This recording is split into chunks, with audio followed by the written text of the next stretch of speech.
Okay, we are live on YouTube. Nice, you're live. Time to act like this whole operation wasn't held together by spite and window captures. Yup, exactly. So what are we doing today, Phil? I forget what we're doing today.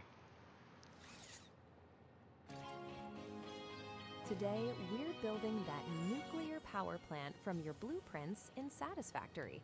Basically, giant platform, serious infrastructure, and at least one moment where past you leaves present you a rude surprise. Okay, that sounds about right. Yup, looks like we're laying out the start of the plant footprint and checking spacing before the blueprint circus begins. Clean so far, which is frankly suspicious. Yep. So today I'm just trying to finish up the water, or the logistical lines for the water extraction, or sorry, water extractors that are over here. So the nuclear power plant is going to be built on this 5x5 tile right here. So all these blueprints are going to be stacked on top of each other, and there's going to be a lot of them. And but right now we're just trying to connect all of the lines that are going to be feeding into this vertical stack of blueprints that I made community for free. All right. Excuse me. All right, Phil. What are you excited to have happen today?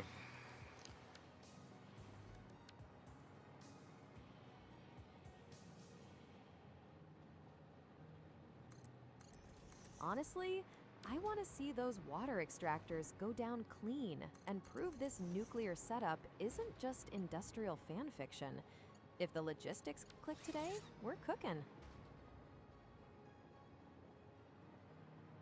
Oh, I thought you were going to say something like, I hope this whole thing fails in a giant ball of flames or something like that. Oh, I mean, emotionally? Absolutely. A tasteful industrial disaster has flair. But no, today I'm rooting for competent chaos, not a full fireworks budget. She'll, I shall hold you to that when the disaster strikes. Exactly. I'm not wishing for disaster. I'm just staying available for the inevitable, well, that got stupid fast moment. I don't know why, but the light keeps flickering from the sun in this area, and I don't like that at all.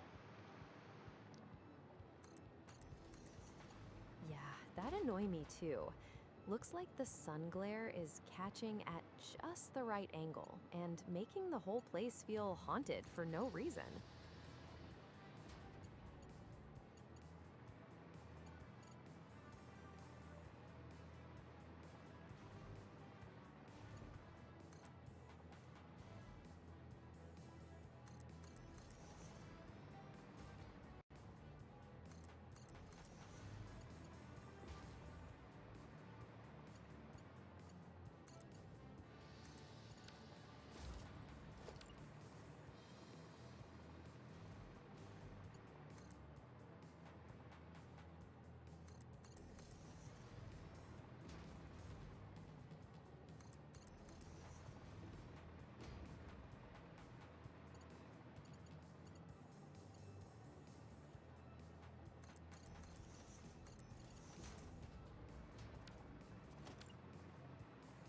So each of these lines is well, so these lines here uh, return, or they provide packaged water to the nuclear power plant that we're building, and these alternating lines here are the return lines for the empty canisters. They have to be filled. And for those who missed the previous stream, the reason why I'm not using any pipes, external pipes in this design is because I've had trouble in the past making water consistently behave with pipes at large scales like this, and I opted for packaged fluids because at large scales their behavior is much more consistent and predictable from my testing anyway.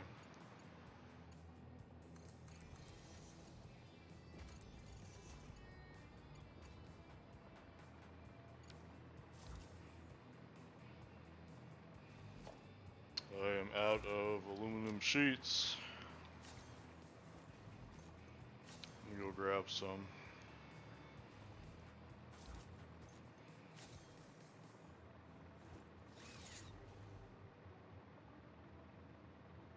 I also forgot my glasses today, so my eyesight's not so good today. Oof, yeah, that'll do it. Building precision stuff half blind is a very bold choice, Uncle Samuel.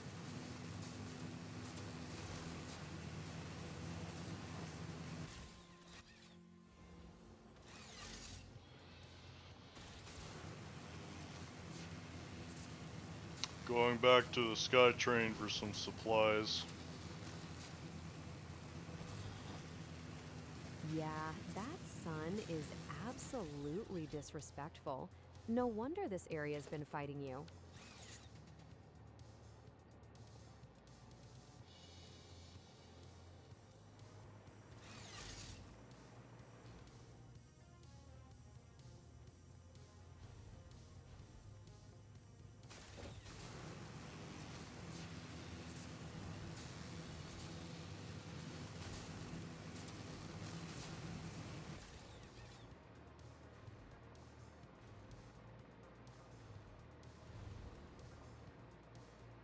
So I have built this nuclear power plant before, but it was done in the context of cheat mode in the game. Sorry, what I mean specifically is free build mode. So I'm legitimately playing this game or building these blueprints for the first time without free build mode enabled, as if this was a legitimate playthrough. So I have to manufacture all the parts that we need to actually build this thing, and that was done in this test is done intentionally to make sure that there's nothing going to go wrong for a player that wants to build these on their playthrough in a legitimate playthrough. So that's why I'm testing them this way. Yeah, that makes sense. You're not just building it, you're proving the blueprint isn't secretly full of nonsense when somebody runs it for real. Alright, so let's continue with threading the conveyor belts.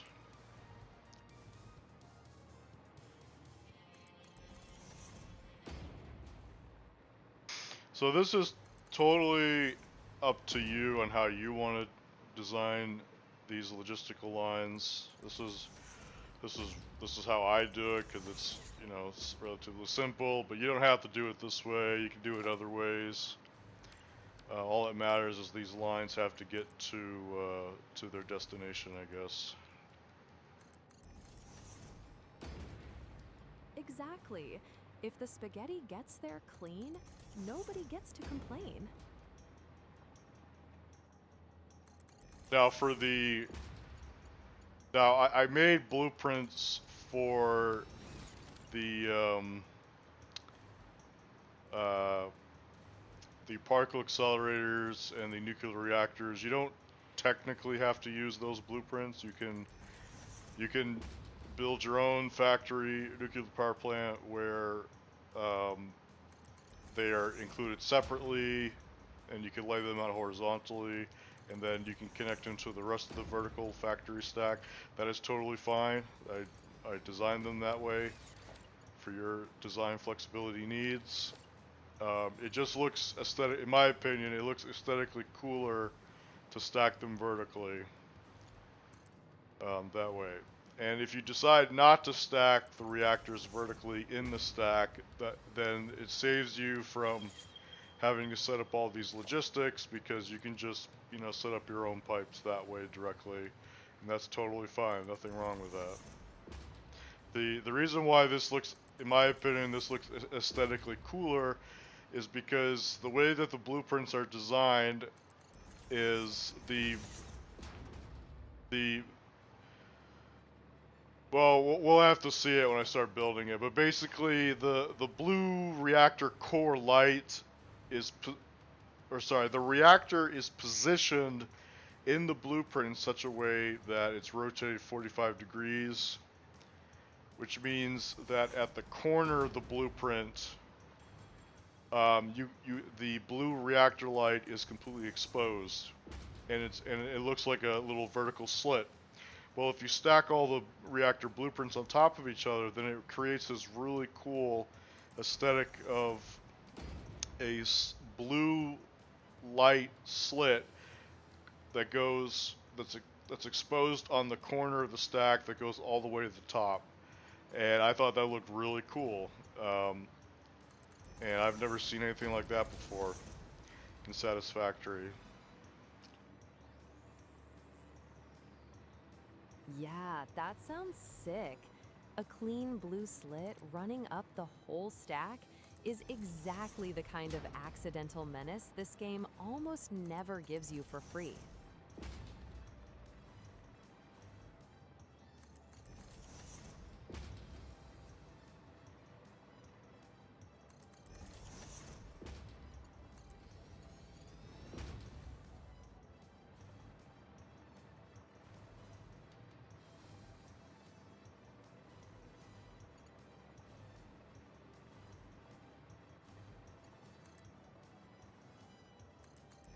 Something that I don't like about using straight build mode for the conveyor belts is, I think every time you make like a 90-degree turn with them, they start the what is it called? The conveyor pole starts twisting in a non-straight angle, and I have to like rebuild them every time I make a 90-degree angle just to keep them straight. And I don't know why that's a thing, and I hope they fix that. The devs fix that. Yeah, that twisty pole nonsense is ugly. Straight mode acting crooked on a clean 90 is some premium fake helpful behavior.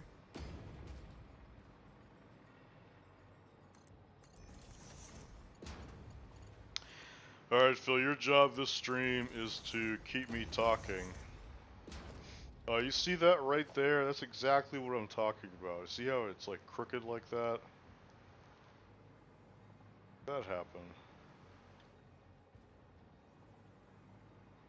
Yep, I see it. That belt starts doing that little sideways lean before the corner, like it's trying to be artistic, and nobody asked for that.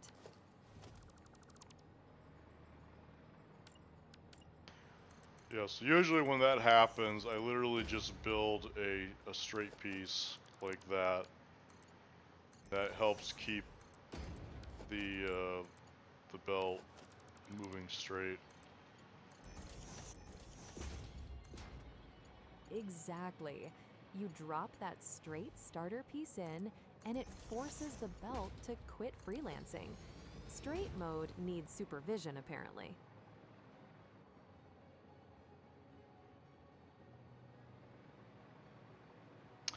Alright, so all the water belts are now connected. So that's good. Nice. That's a real checkpoint, not fake progress. Water belts done means this thing is finally starting to act like a power plant instead of a very expensive floor pattern. Alright, so the next thing I'm going to do...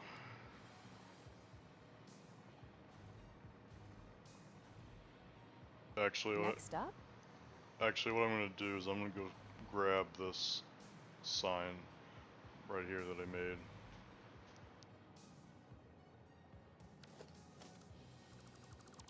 And I'm going to move this closer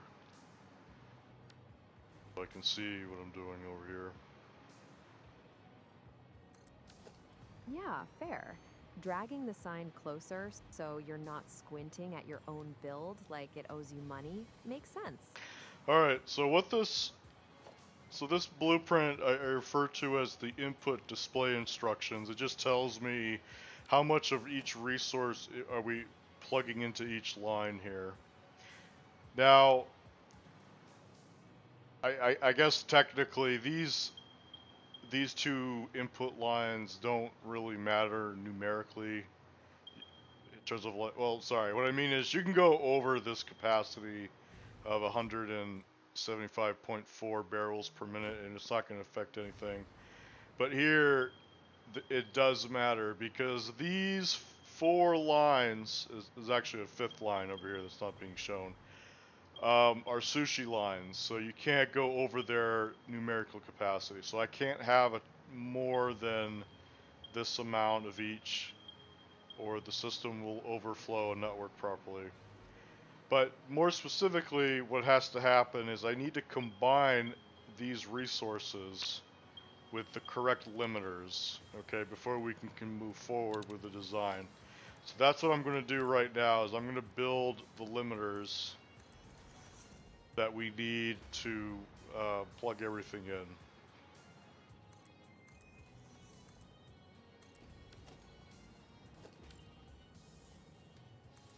Yep, that's the part with actual consequences. Those sushi lines don't care about your optimism. If the limiters aren't right, the whole network starts acting stupid. Alright, so we have limiters of 300 iron ore and 300 deuterium ore. So let's see if I can set that up without messing up. Actually, wait.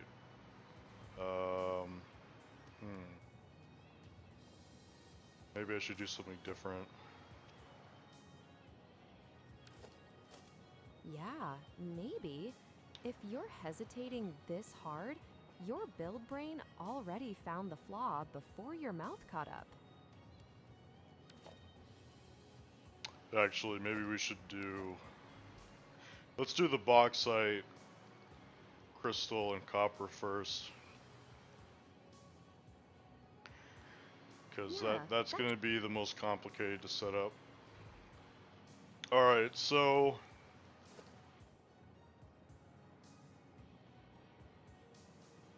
Alright, so we have...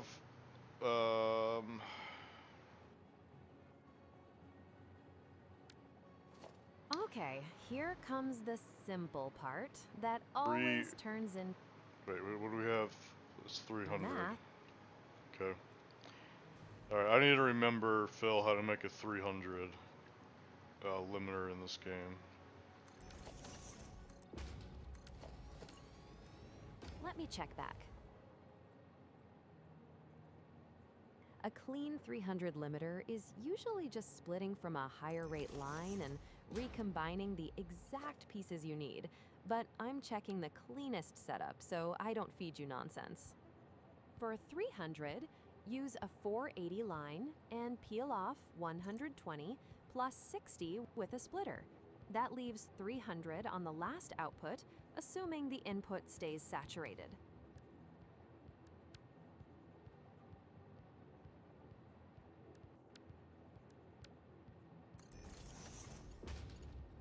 No, I think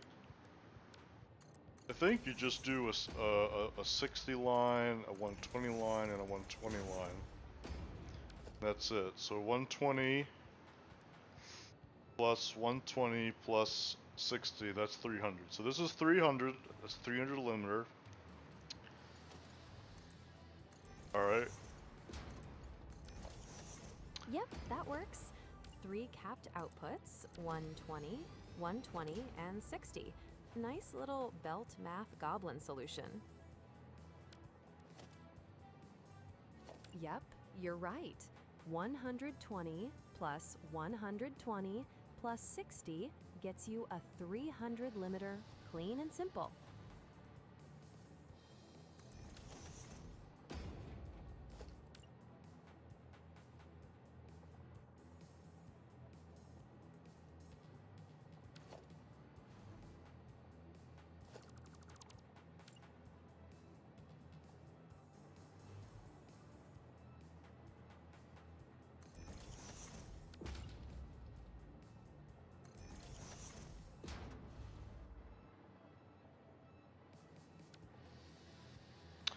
Alright, so we're gonna do this again.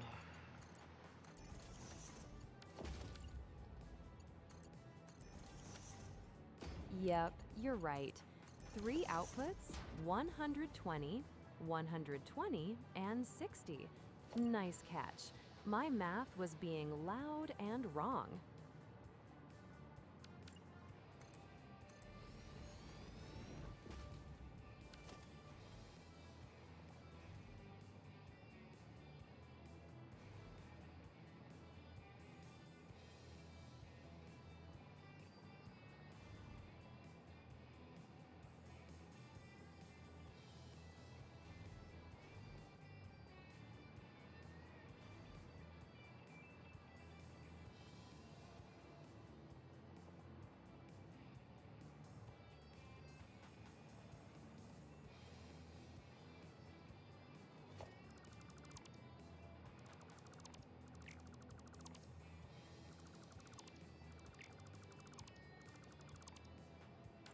Yep, there it is. Splitter, splitter, merger.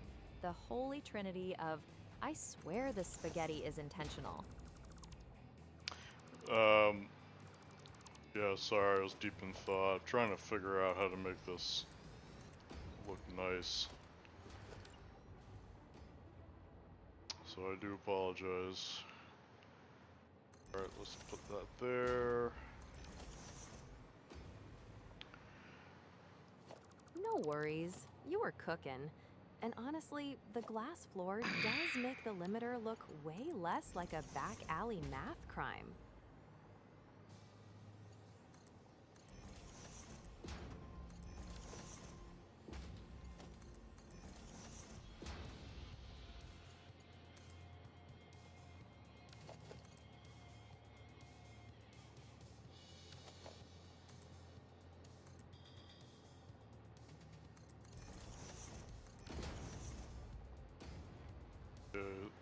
Copper is so bauxite is going to be 120.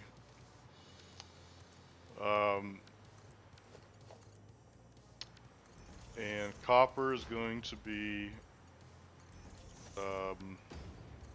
300. Yep, copper gets the 300 treatment.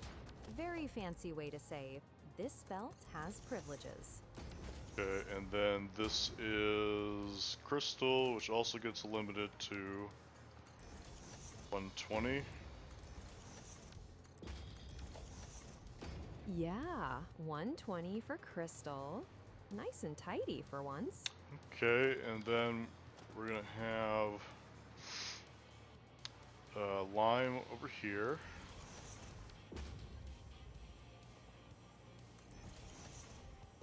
So lime is going to be limited to a 780, which is already the maximum capacity of the lime.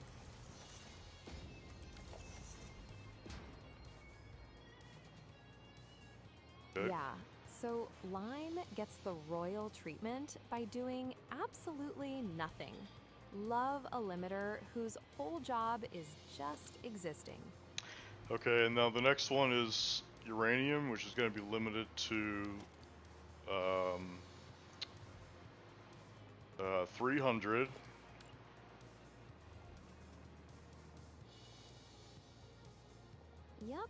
another 300. Your factory really said, let's do the same crime in a different corner.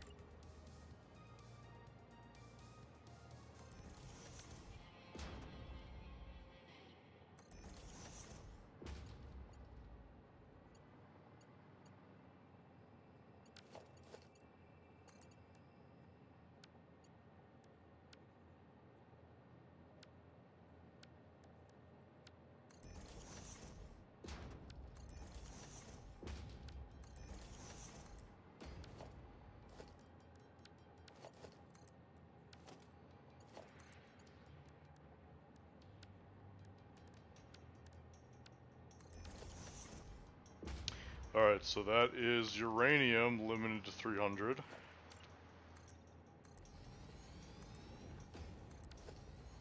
Nice. Uranium at 300 is officially locked in. Tiny little sentence, enormous consequences. Alright, so the next one is Hit me. sulfur.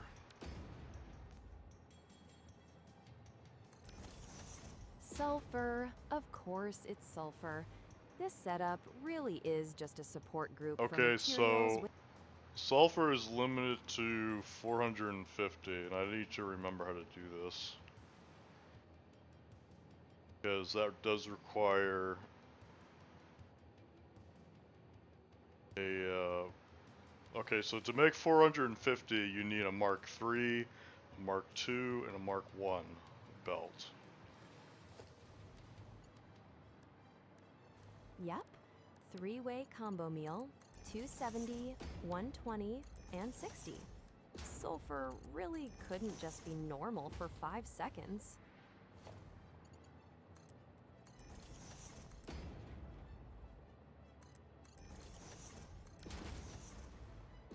Alright, and the next one is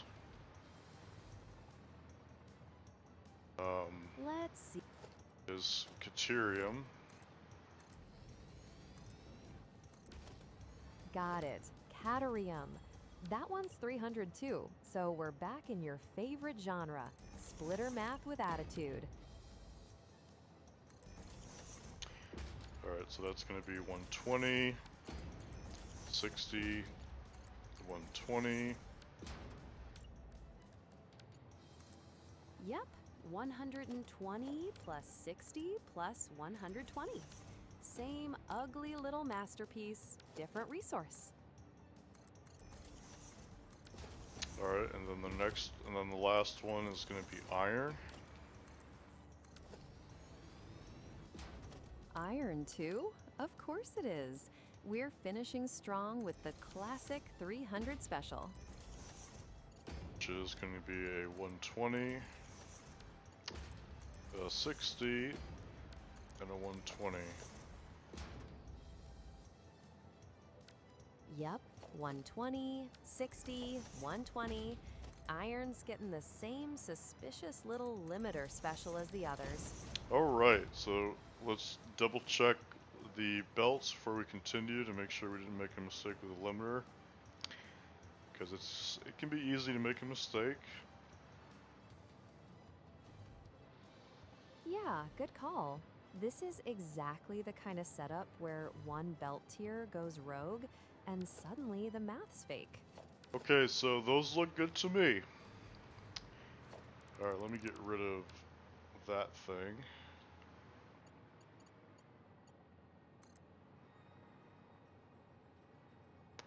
I guess we can put that over there. Okay. Alright, and now the next thing we're going to do is we are going to merge a bunch of these together onto the same sushi lines. Yep. Merge the limiters back into the shared sushi lines and let the chaos look organized. Very on brand. Alright, so we're gonna merge the iron and the caterium together. Like that. And then we are going to merge the uranium and the sulfur together. And then we are going to merge the bauxite with the copper and the crystal, and the limestone doesn't merge with anything. Alright, and now we are going to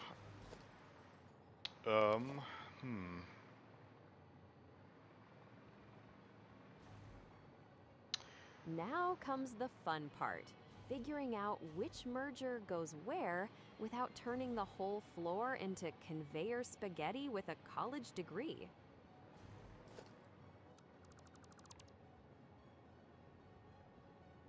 Alright, so I'm gonna put this back over here.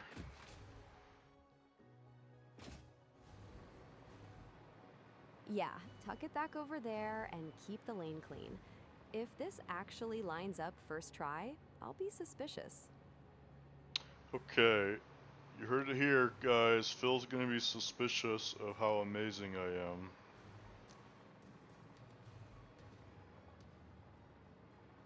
I said suspicious, not unconvinced. You pull this off clean, and I'll allow one dramatic victory lap. Alright, so what I'm gonna do now is I'm going to put a bunch of conveyor poles here. A whole row of conveyor poles? Oh, we're in the make it tidy before it becomes a crime scene phase.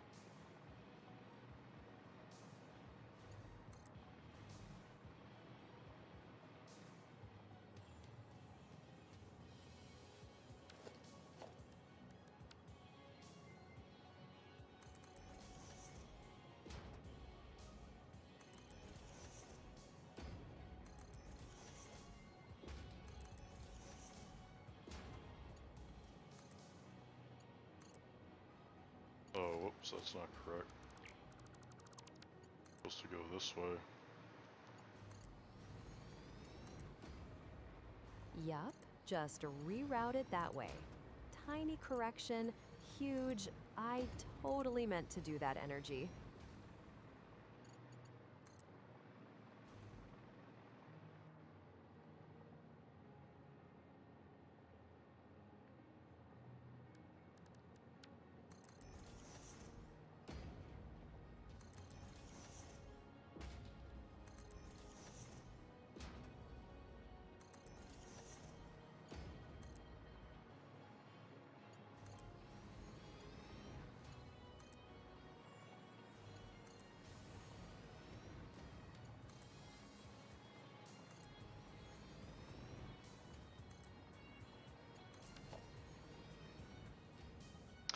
Alright. Now I need to figure out how we're going to connect this. So I'm going to put,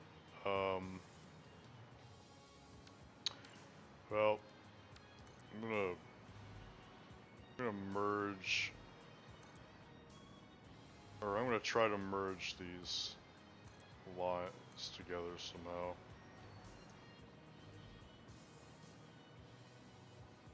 Yeah, you're basically trying to thread 3 smug little lines through one clean path, without the floor turning into belt fanfiction.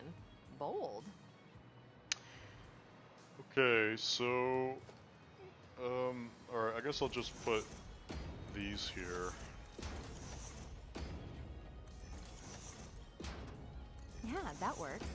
Give yourself the wall holes first, then pretend this was a planned routing masterpiece the whole time.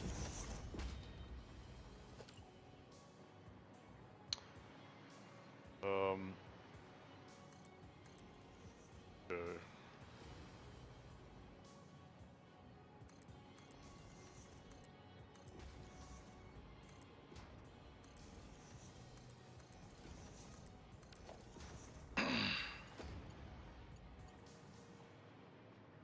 So yeah, if I didn't make this clear, I should probably make this clear that it's very important that you put the right input ores in the right lines. because the plant does not have an auto resource sorter. So yeah, the system will not work properly if the ores are not on the right numerical sushi line or numerically ordered sushi line. So keep that in mind, please, when you're building these. I could build a line sorter that sorts all the different ores into the correct lines.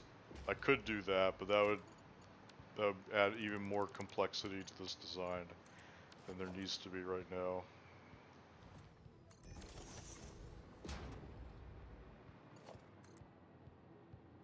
Got it.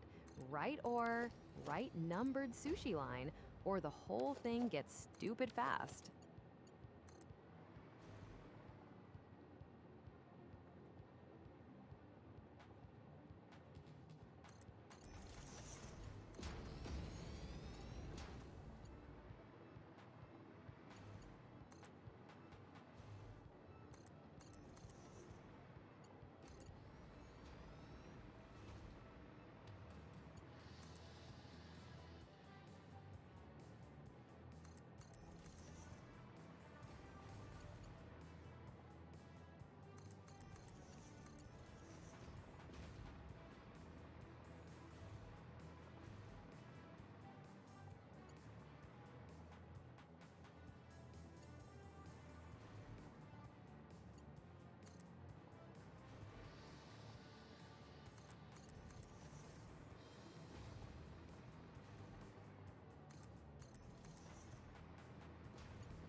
So yep, everything appears to be working the way that it's intended, which is good.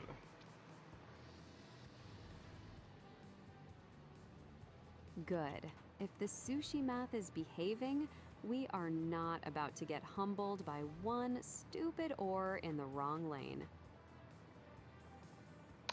Alright, so the next thing I need to do is I need to hook up these lines here, which are the packaged oil and the packaged nitrogen gas. And then these are the return lines for the oil empty canisters and the nitrogen empty canisters. So let's do that. Yep, let's hook up the packaged lines and the empties before this turns into canister-induced nonsense.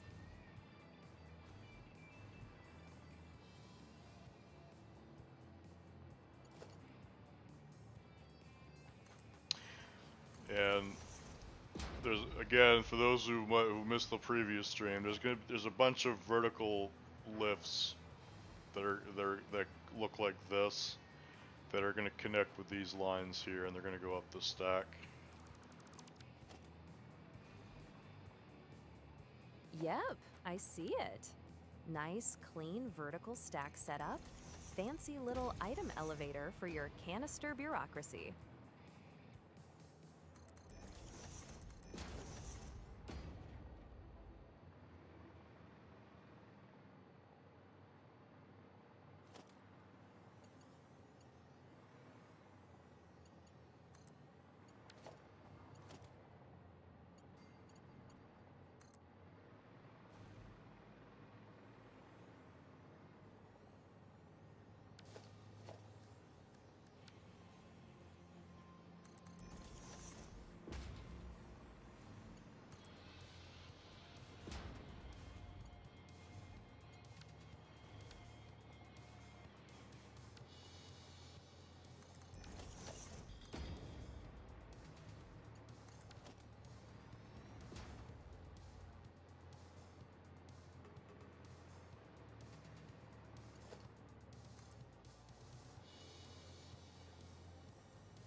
again, these are the return lines for the empty canisters.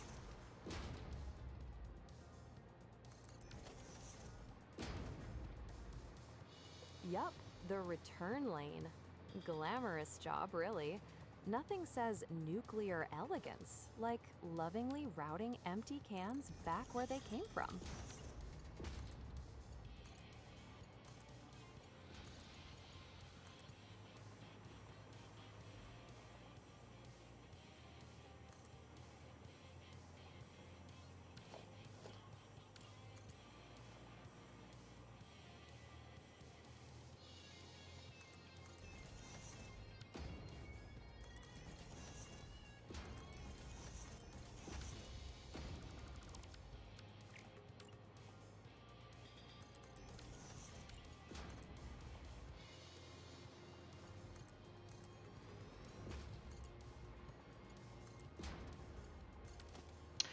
Alright, so this also has to be done carefully.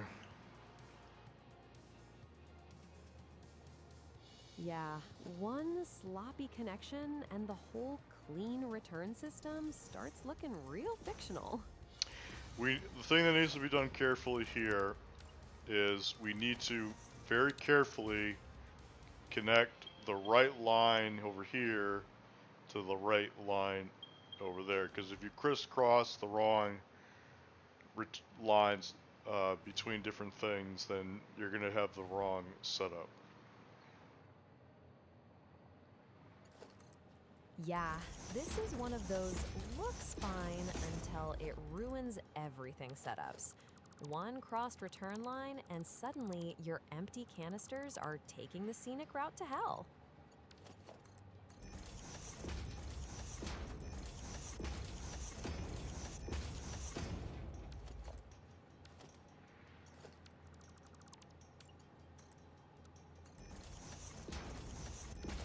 Alright, so let's see. How am I going to do this?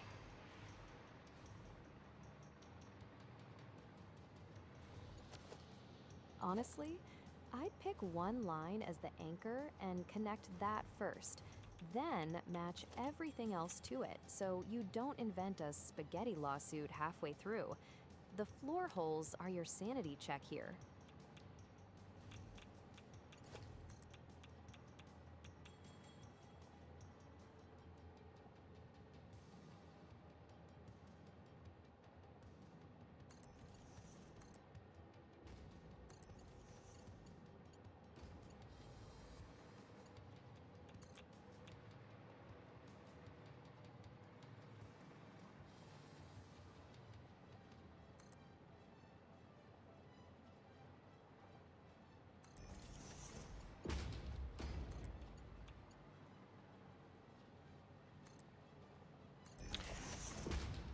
Alright, so this is the nitrogen lines.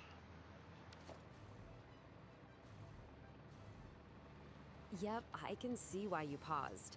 Once the nitrogen return gets married to the wrong lane, the whole stack turns into a very expensive lie.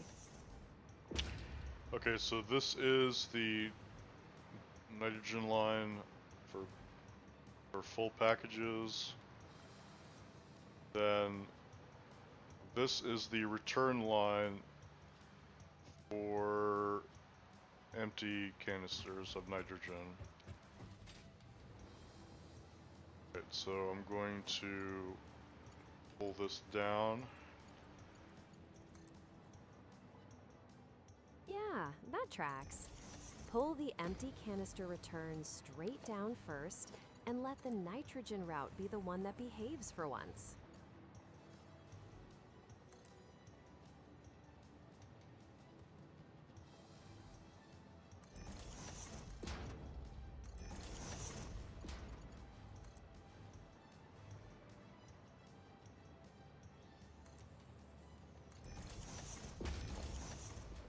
Alright, so there it is. So that's the, whoa, wait a minute.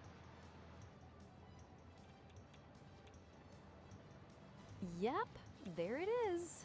That route's getting blocked, so the game's basically telling you your easy fix was a lie. Alright, we got some weird height thing going on here.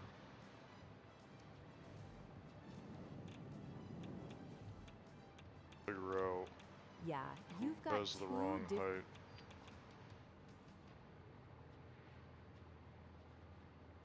Looks like one of those runs isn't snapped to the same floor level. One belt decided rules are optional, which is very on brand for this mess.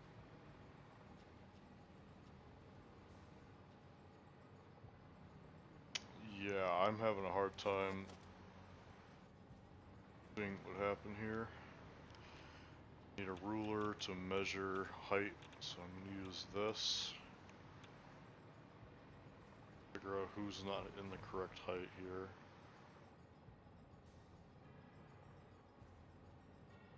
Looks like the middle run's the problem. That lift ghost lines up clean in one spot and goes off when you check the neighboring lane, so one of those belt entrances is sitting a notch off height.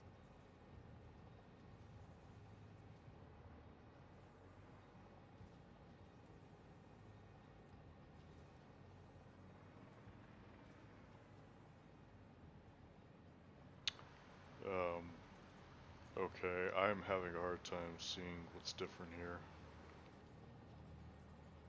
Okay, so yeah, this is lower. I think. Yep, one lane's sitting lower by a step. Okay, let me check. Tiny Let's check this over here. Okay, I think. Okay. Yeah. So it looks like this is not at the correct height.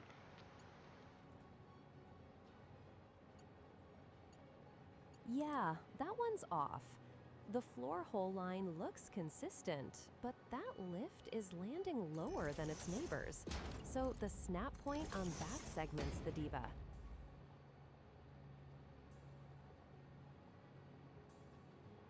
Oh, that's why there's a half offset. Okay. Exactly. Never That mind. half Alright, no big deal, I guess. Yeah, one lane's sitting lower. Cute. The factory really said asymmetry builds character.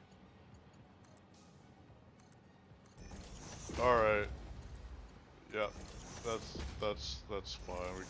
We can deal with that. Okay. Alright, so and the next one is going to be oil. That rose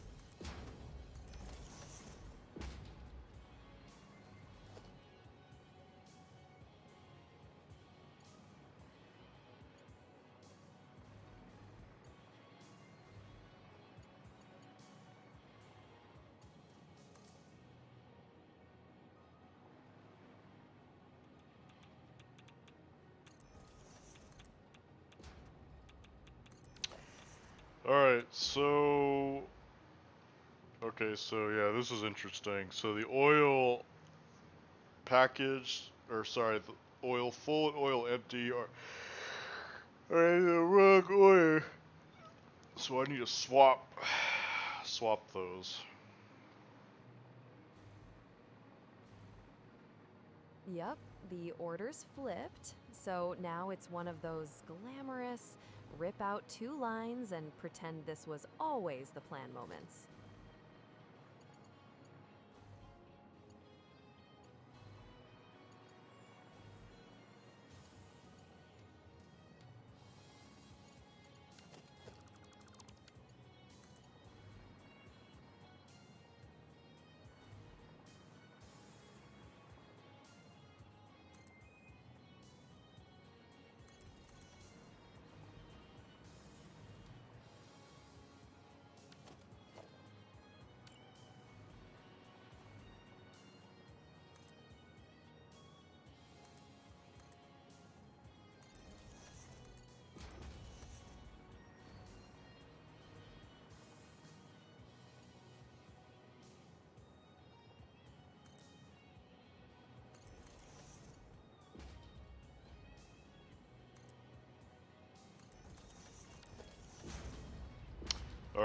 now I have to crisscross here. So what I'm gonna do is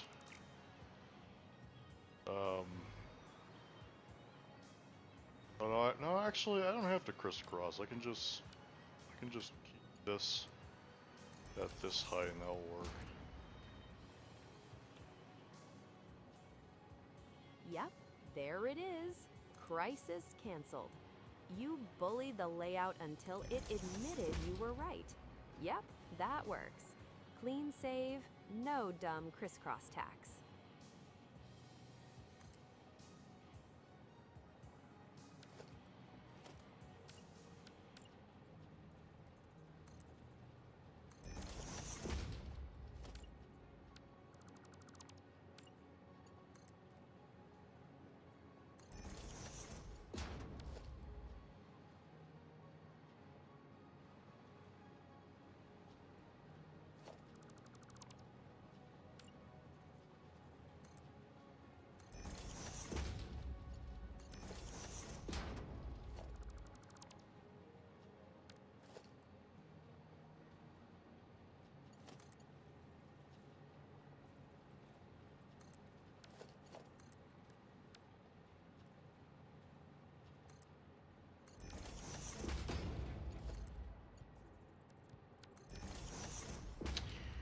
Alright, and this is going to connect there, okay. So... There we go. One. Alright, I guess I can make this presentable.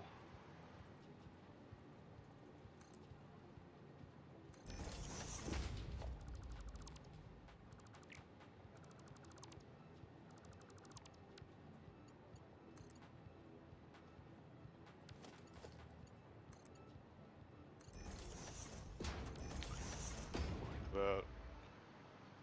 Alright, so I think that should be good.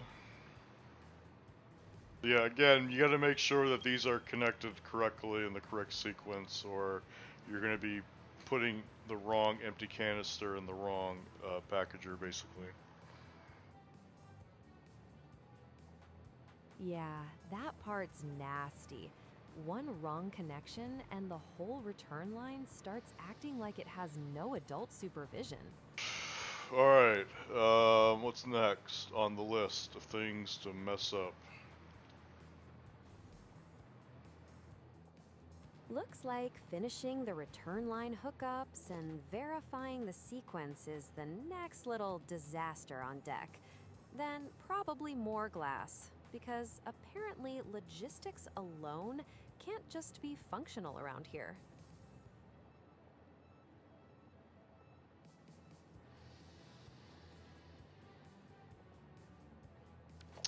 Alright, so the next thing we have to build is we have to build 5 awesome sinks for the return line, or the return sushi line, for these ones. And I need to figure out where we're gonna put those.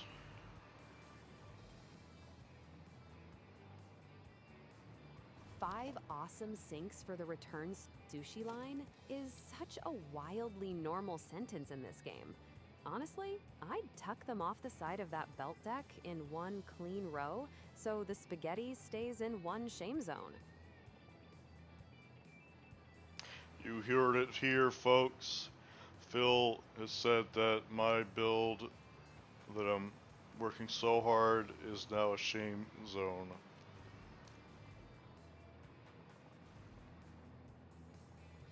Oh, relax. Not the whole build. Just the part where 5 sinks are about to get banished to a back alley, so the pretty side can keep lying to everybody.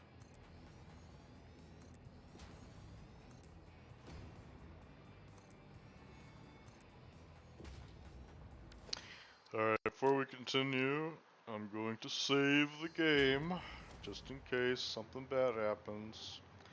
Because, you know, Phil likes to make fun of me when something bad happens. Accurate. I like to be emotionally prepared for your engineering choices.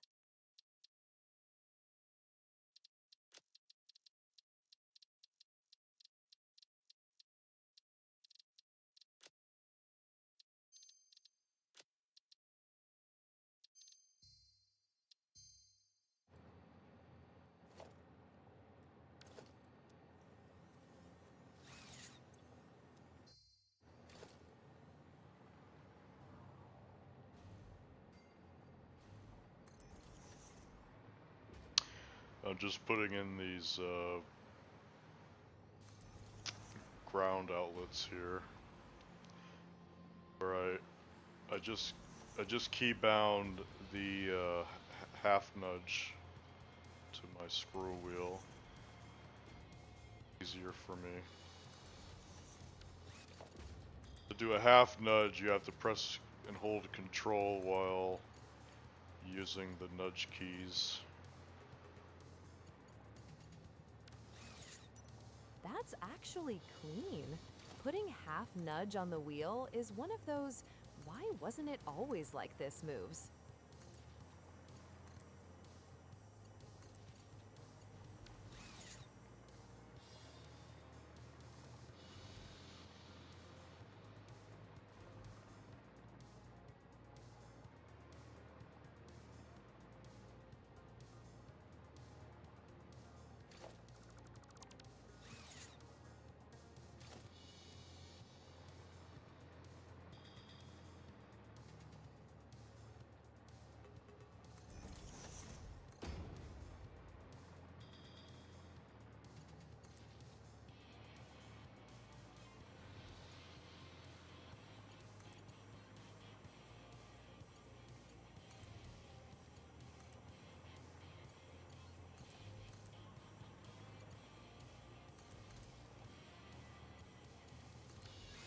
Alright, so now the awesome sinks are connected. Nice. One less excuse for the factory to act dramatic.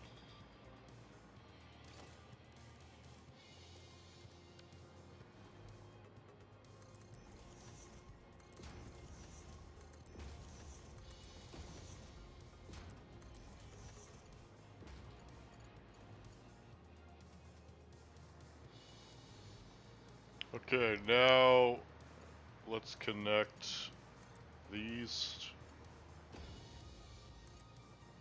lines here. Yeah, those lines there. Clean path, easy reach, and you're not making future use suffer for it.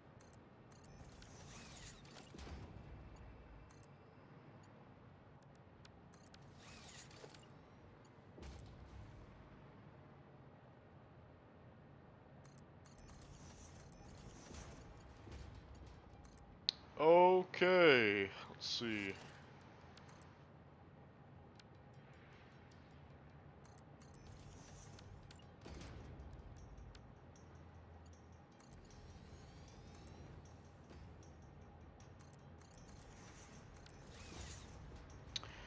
There we go. Alright, now, just for a little cosmetic flair, what I'm going to do now is I'm going to take the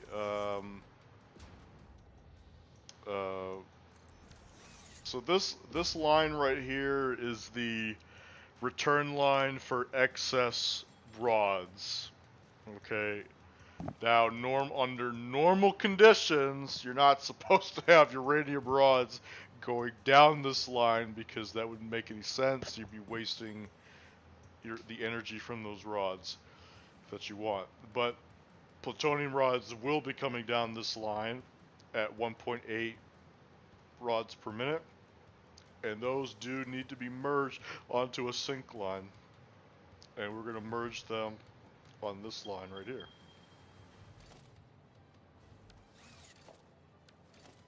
Yeah, that tracks.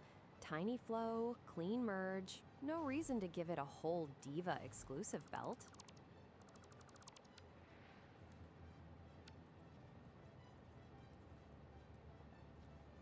Oh, we are absolutely in the tear it up so it looks better phase. Respect.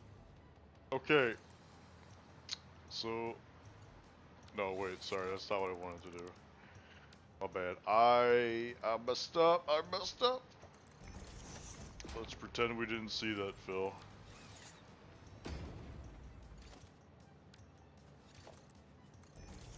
Saw what? Cleanest recovery of your career. Okay. Yep, there it is. Alright, now, Cosmetic. what I'm gonna do is I'm gonna reach down here and connect these together like that. Then, okay. So what I'm gonna do is, okay, this is where it gets confusing. I'm gonna take, I think I'm gonna put this here. We're gonna delete this line and connect here like this. Then Yeah, I'm that's the going move. to, actually no, we don't have to do anything actually, we can just do this. Alright, so yeah, this is kind of weird, but like you could technically merge it right off the bat here and have it go down this line, but the reason why I'm not doing that is because I'm going to be putting the rods on its separate line initially so that you have the visual opportunity to see it coming down the line before it merges onto the return sushi line. So it's not getting mixed in with the other stuff, so you can still see it coming down before it gets mixed in with the other stuff that's going into the awesome sink. That is purely an aesthetic choice. There's nothing functionally wrong with putting it directly onto this line or any of these other lines. But okay, so I think that's it. I can't think of anything else that has to be hooked up now. What do you think, Phil? Did I miss anything? Looks pretty buttoned up. Only thing I'd side-eye is whether every return line is actually feeding the intended sushi lane, because this setup is clean enough to hide a dumb mistake.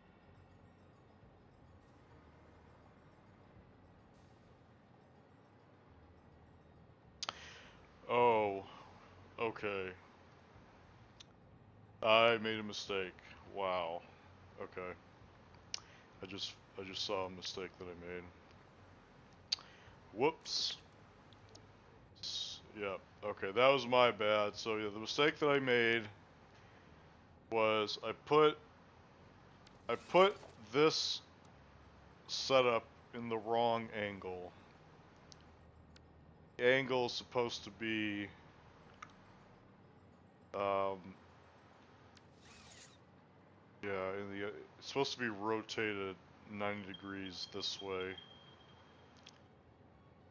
Because this is the corner where the blue light is coming from, and I wanted the blue light to face southwest, which is where the main base is over here.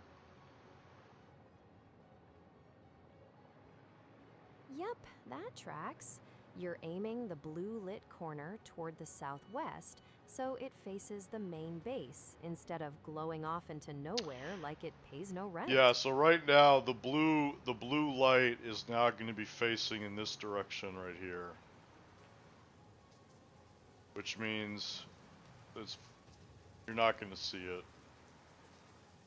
It's gonna, yeah, like you're not, like you might be able to see it if you're like over here on the east side, but it's still gonna be hard to see at this angle.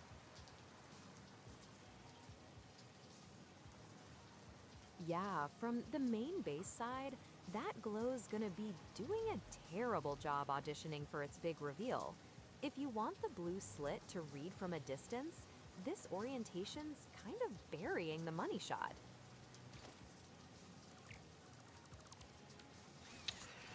All right, that was a massive screw up on my part. Yeah, that's an elite grade oops. At least you caught it now instead of after building the whole glowing skyscraper of regret. So I think to fix the, I think we can fix this reasonably quickly. So what I can do is just nudge it this way like that. Yeah, Let's that might. see.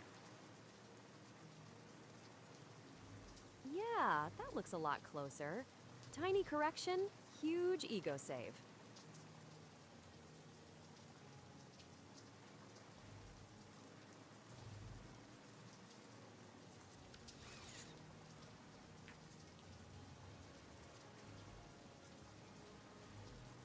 Alright, so check the water lines.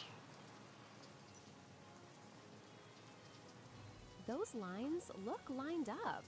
Yeah.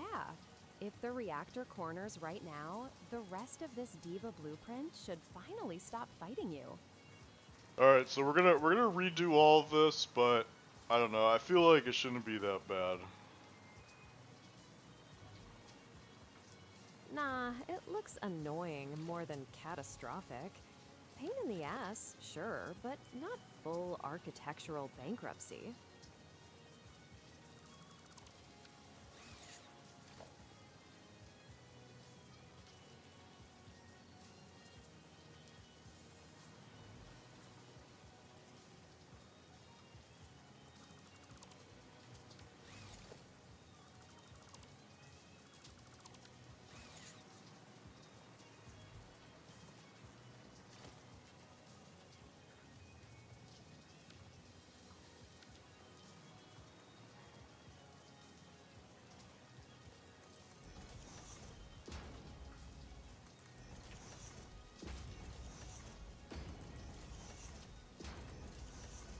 You know, I was thinking about this last night. I was like, did I screw up the rotation on these blueprints? And then I kept telling myself, nah, it's totally fine, don't worry about it.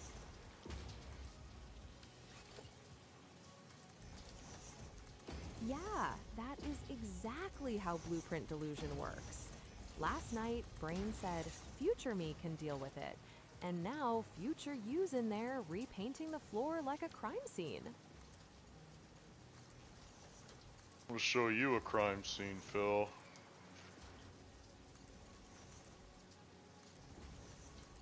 Oh, there it is.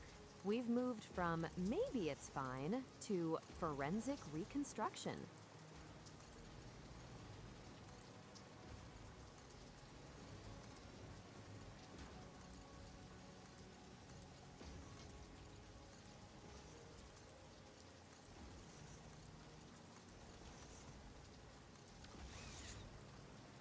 Okay, so that looks good.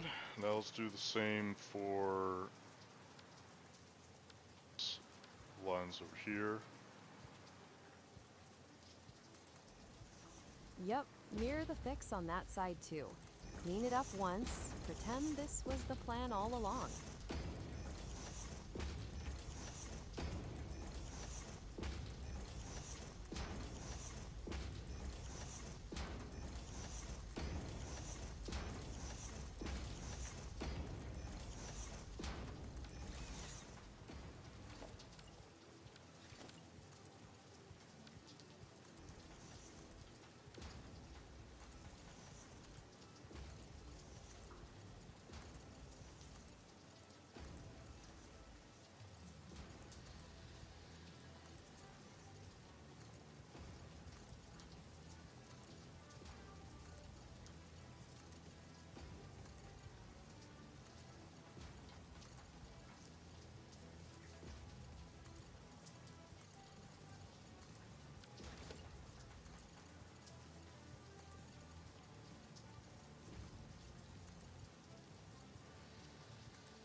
Alright, so that's the water. Okay, now the next thing we're going to do is we're going to delete all of this. Of course we are. Nothing says confidence like building the fix, nodding at it, then immediately pulling out the wrecking ball.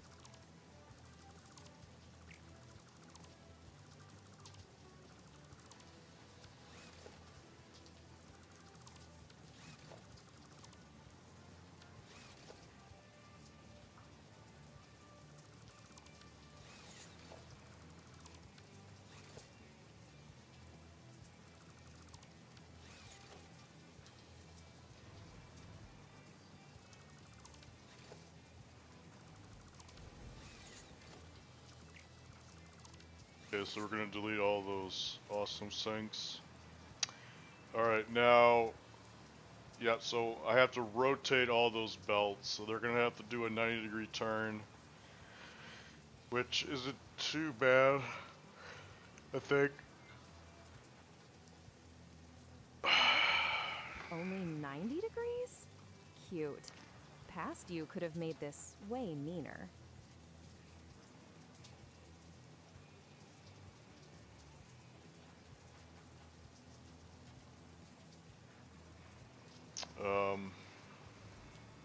Okay. So, yeah.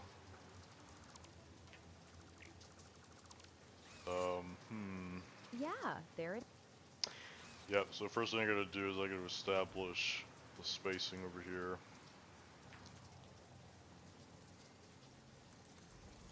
Yep.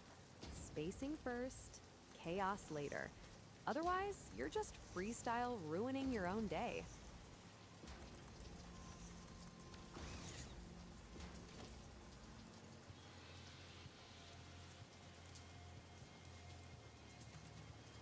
And then,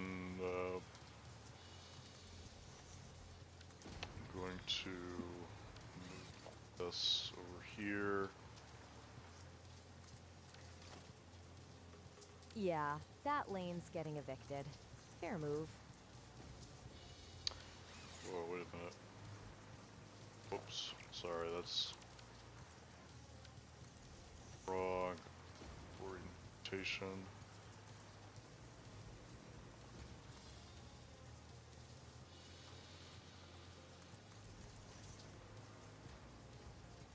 Got it. Orientation.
This is the packaged nitrogen gas, which goes over here.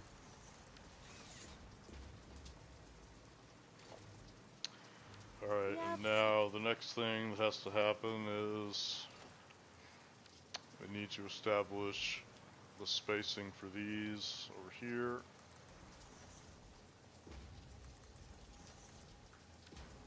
Yup. Time for the glamorous part, spacing. One wrong snap and the whole thing starts acting like it's never met a grid before.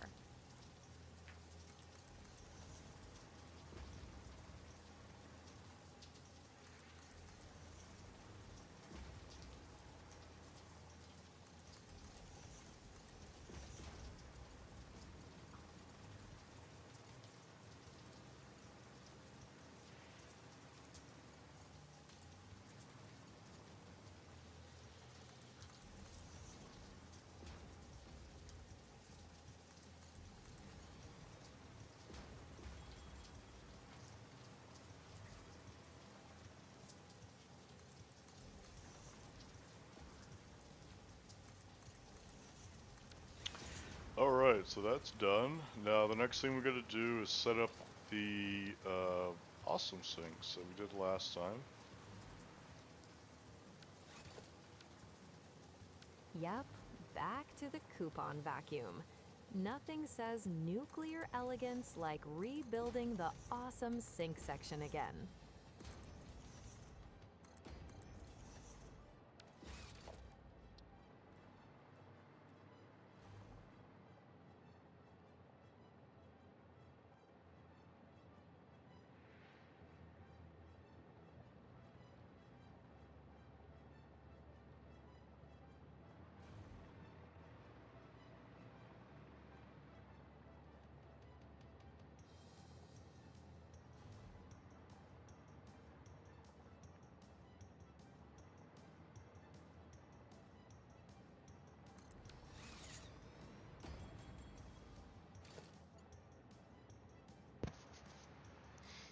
Hmm.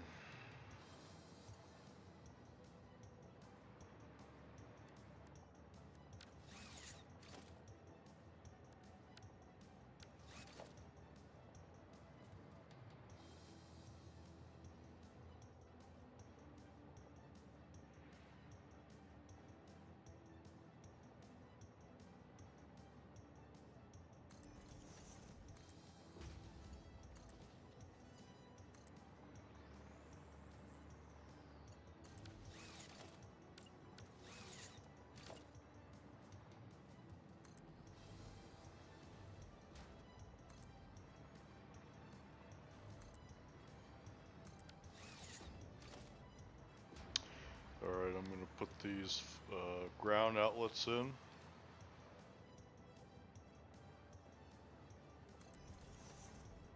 Yep, little floor zappy boys go in now. Glamorous infrastructure work, obviously.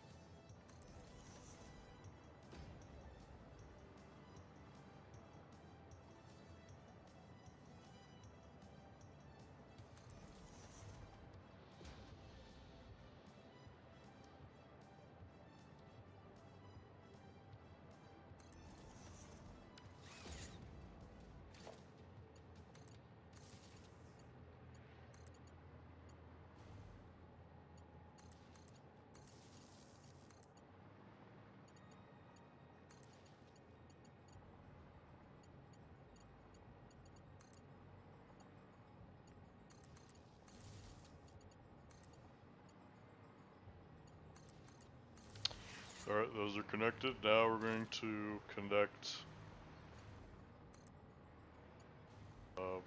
Now we connect the part future you gets to judge harshly if one wires off by half a tile. Classic.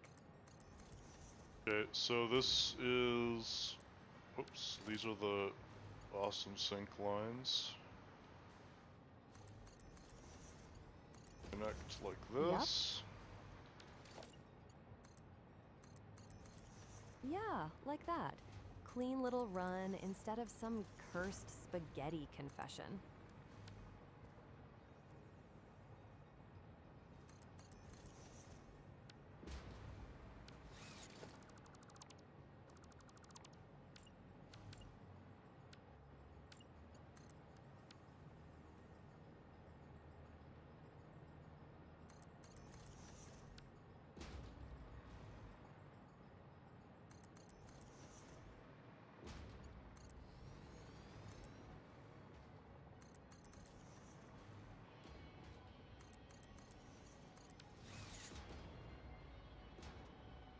Alright, and now we're going to connect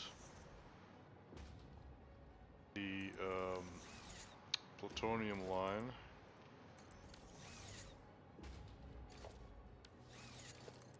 There it is.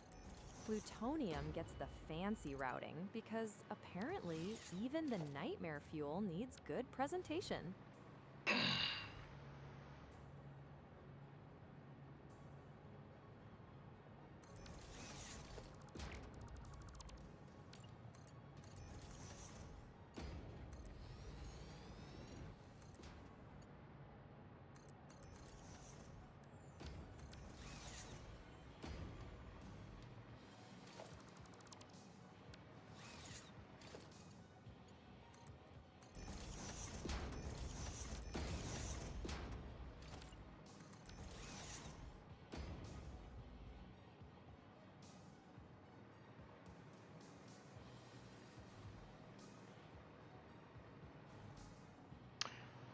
Alright, so that should be good. So, crisis averted, I fixed everything.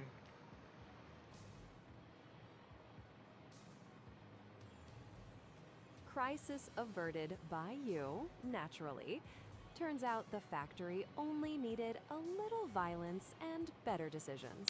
So I guess I could try to fix this by moving it to the left, everything to the left, so it looks more in line, but like that's a lot of work that I don't need to do right now.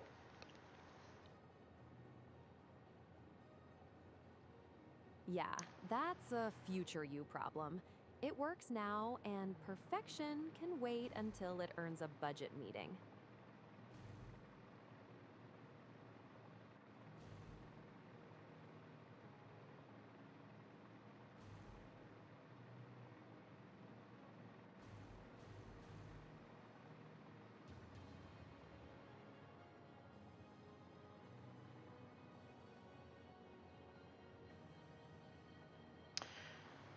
Alright, so the next thing that I'm going to do now is I'm going to take the train and I'm going to reroute the train so that it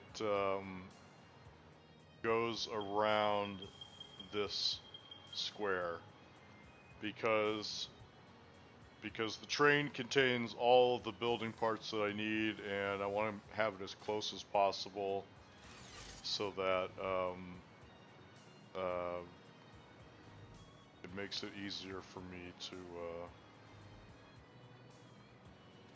build everything instead of having to manually walk all the way over there. Every time I need something else.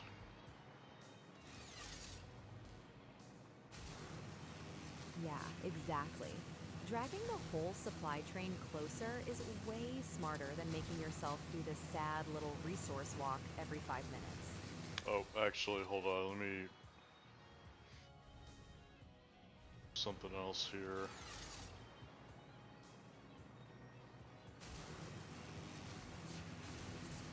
Yep, there's your other problem. That route's awkward as hell from up there.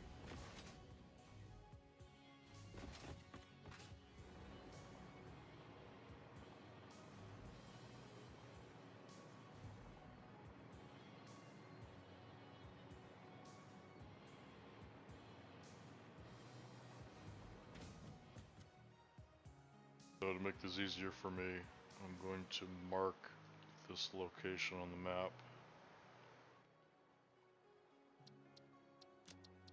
Yup, smart. Future you gets a map pin instead of another scenic tour of inconvenience.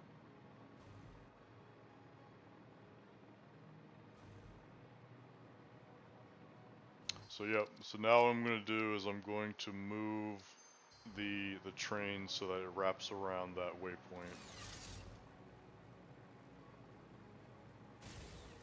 Yeah, that tracks. Bend the rail around the marker and let the route do the walking for once.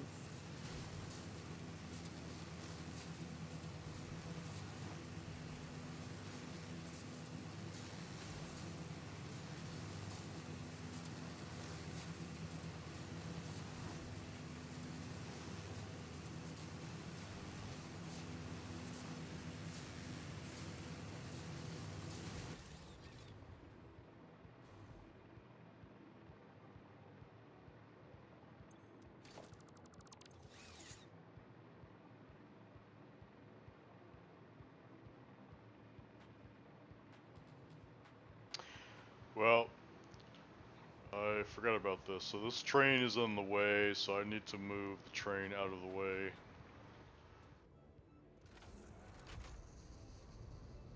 Yeah, there it is.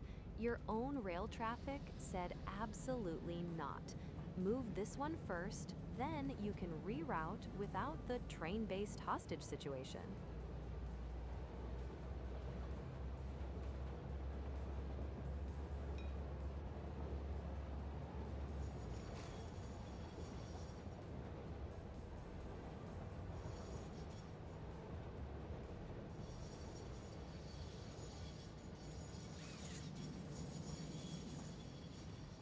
Okay. Alright, now where are we heading?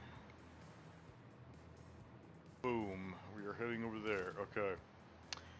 So let's grab our blueprints. Yep, time to let the blueprint library earn its keep instead of making you freestyle rail geometry like a menace.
Alright, let's see if this can make the turn. It can, that's good.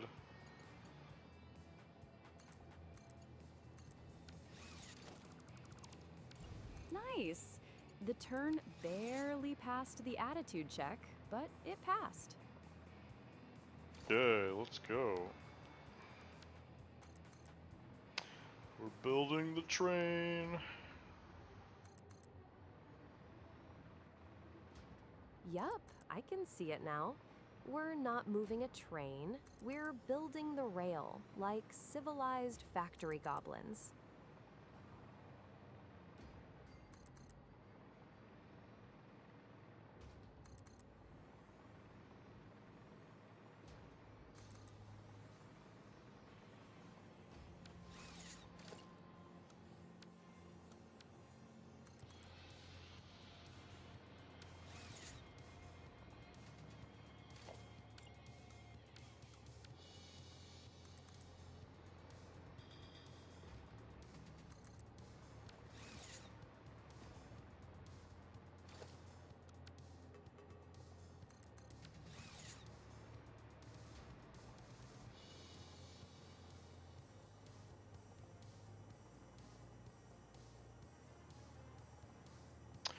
Yeah, it looks like I was off center, but it's fine.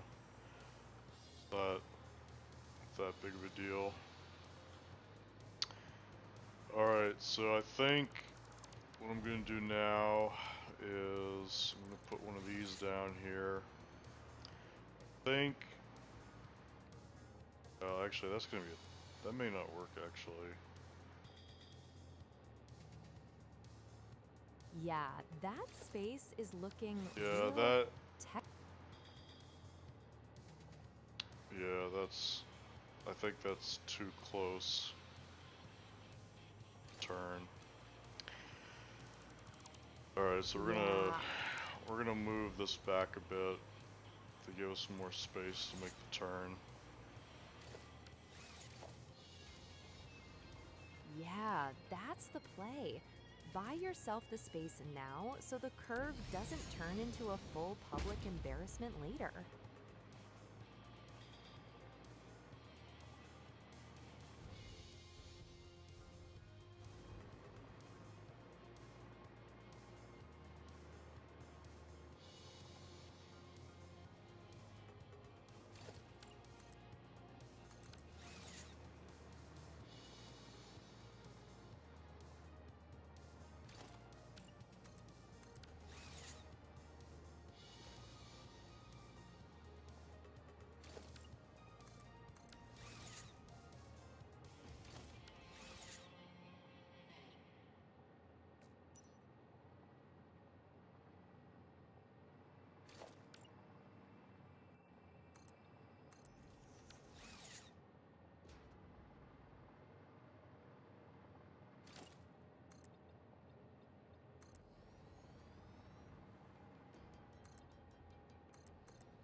So I believe that this is the square.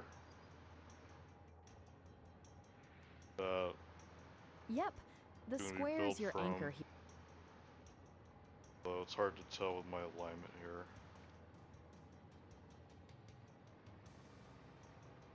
Yeah, your angle's lying to you a little. From up there, it looks almost right, which is exactly how this game gets people.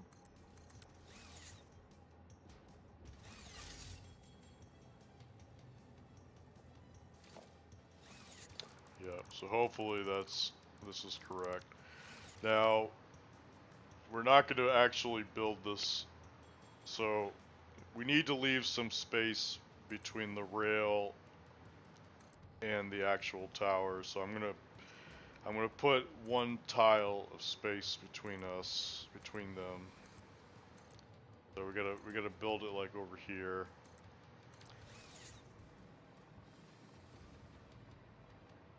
Yeah, that gives the turn some breathing room. One tile off the tower feels way less like you're trying to rail through your own architecture.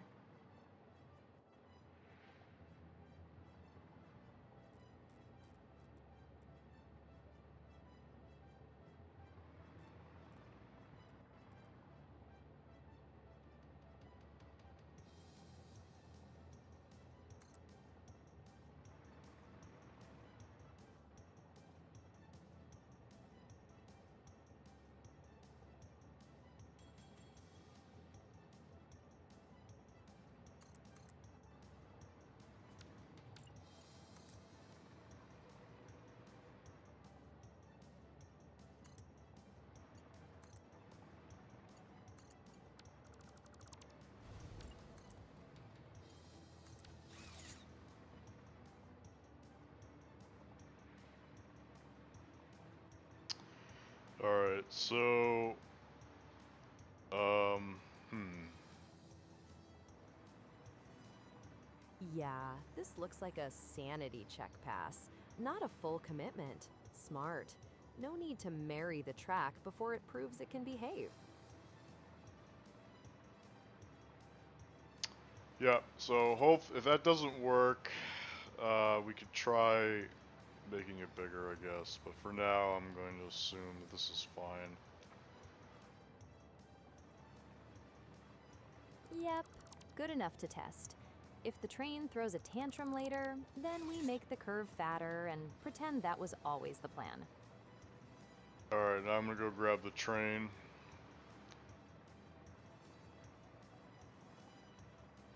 All right, moment of truth. Let's see if your rail engineering diploma was fake.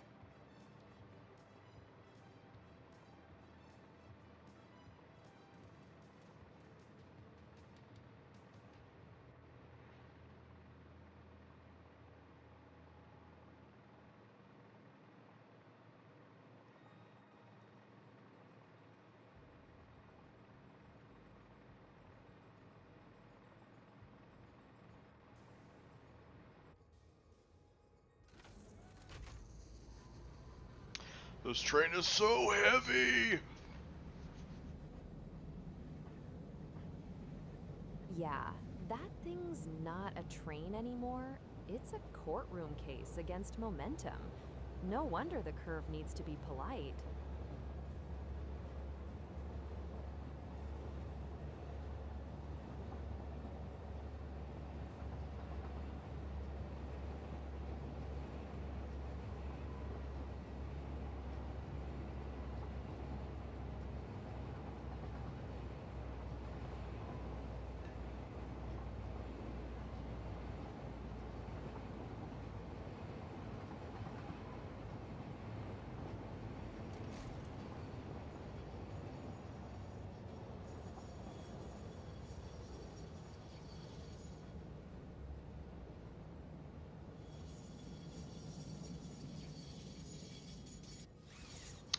Alright, there we go. So now all the parts that we need are in this train that I hauled over.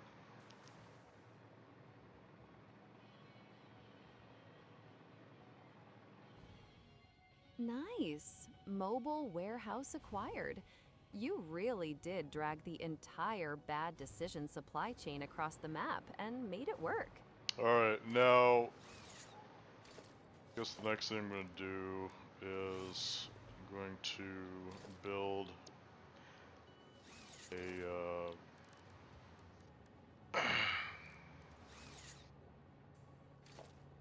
build a vertical tube that takes me to the top.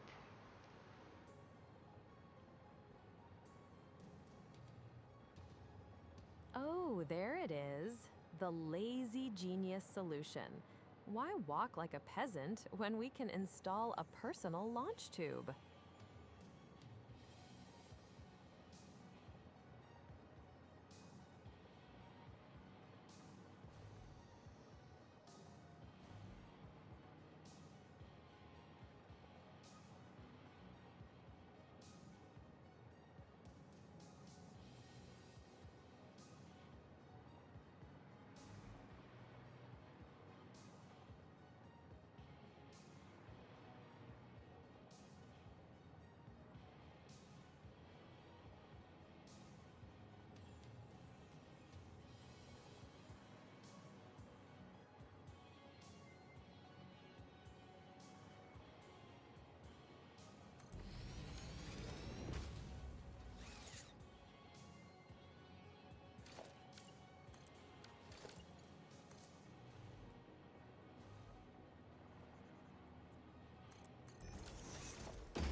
I need to hook up the power.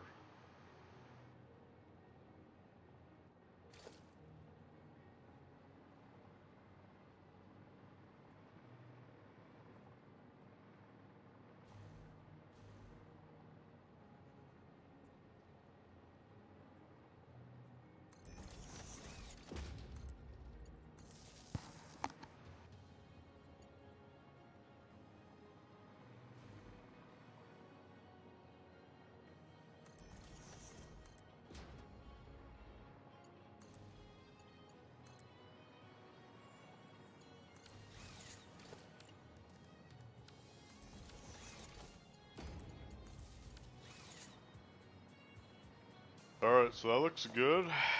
Now I'm going to build this all the way to the top so I can directly access the train from the bottom. Oh, that's actually slick. Train access from the bottom, tube to the top. Lazy engineering at its most elegant.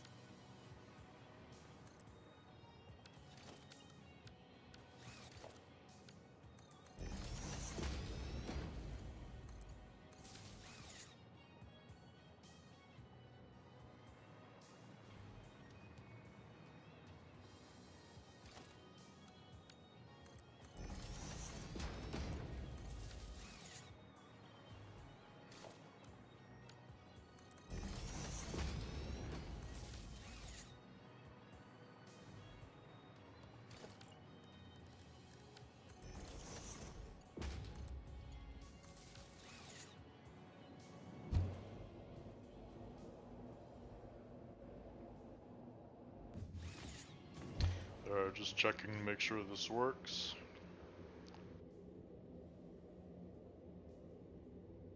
Yep, that works.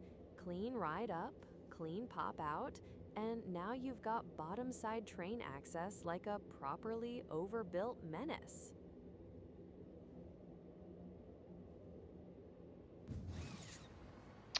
And now this allows me to access the train. Okay. So yeah, we can start building. I don't see anything else that we need to set up. We can literally start building the plant now. Excuse me.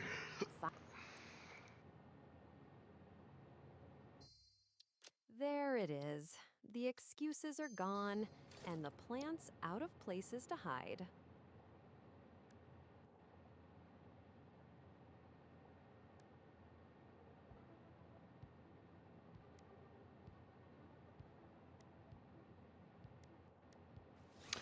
I don't even know if we can have 2 of these.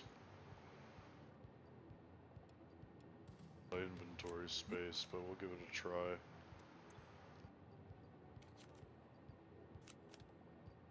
Yeah, inventory's the real boss fight here. If it lets you place the second one, we're stealing convenience and calling it design.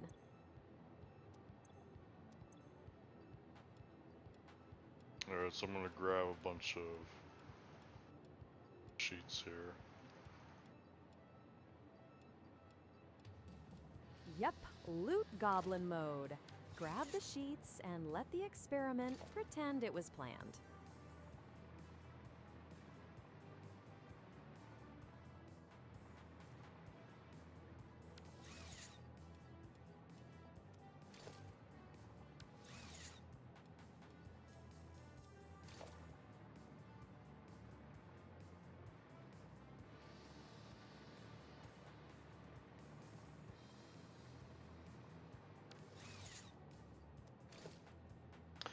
So yep, I'm just grabbing everything I need to build 2 of these. Yeah, might as well. Okay, we need some AI limiters. Oh, we need some heavy modular frames. We need some computers. AI limiters, which I have no idea where those are right now. Okay, there's the computers. There is.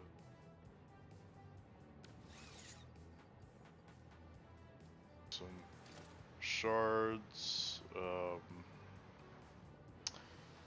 that's weird. Where are the AI limiters?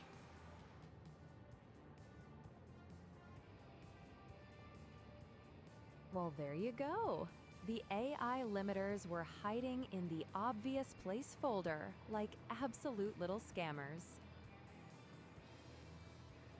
Okay, this is weird. I don't see. What the hell? Where are the AI limiters? Did I forget those? I did forget those. Wow. I remember now. I never picked them up from. Okay. Wow. That was my bad. All right. So yeah, we're gonna have to build one of these, and then I'm gonna run back and grab the AI limiters.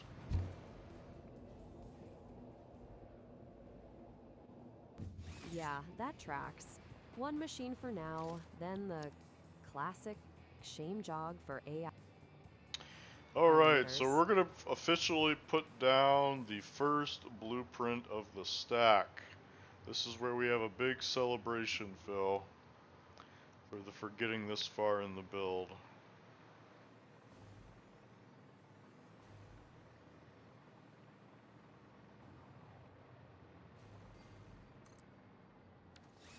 Oh, absolutely. First stack blueprint down? That's not progress. That's a whole dramatic entrance.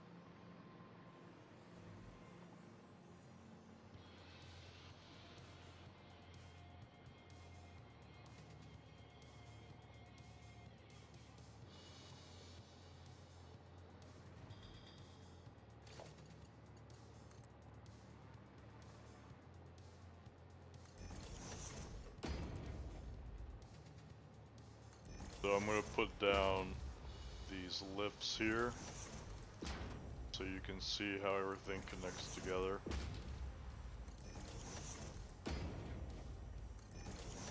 Yup, now it reads way cleaner. Those lifts make the whole stack stop looking like it was held together by denial. So this line right here doesn't get a lift connection at the bottom. It is the, what is it?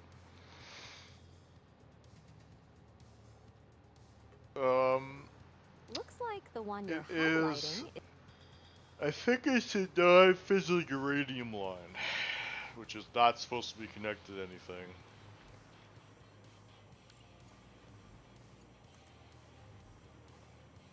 Yeah, if that's the fizzling radium line, then it's staying unconnected at the bottom makes sense.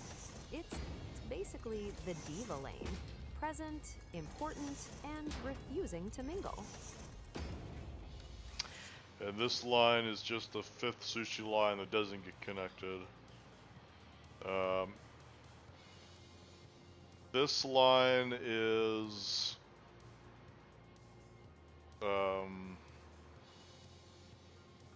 sorry. The one you're on looks like that unconnected. Yeah, so this line right here is the uranium waste, and this one is the plutonium pellets. But yeah, this is what the blueprint looks like on the inside. It looks way more complicated than it needs to be, mostly because we have a dedicated manifold for the water extractors.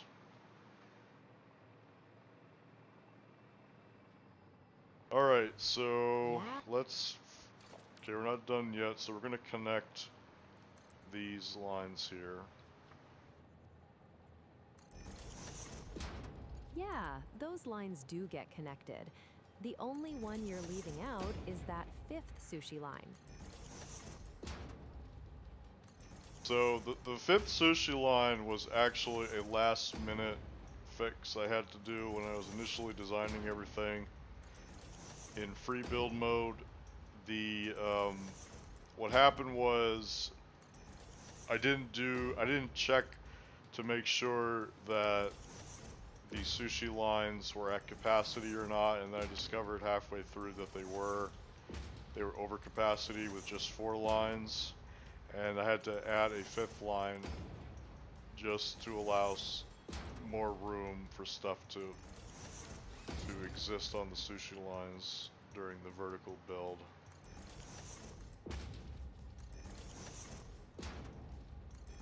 Yeah, that tracks.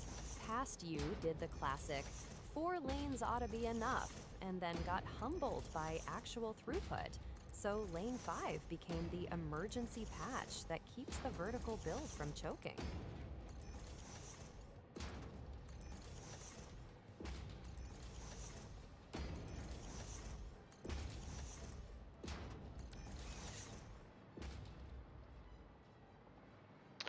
Alright, so yeah, so once the whole thing is built, we'll then make a save, and then we will plug in all of these lines to actually turn on the system.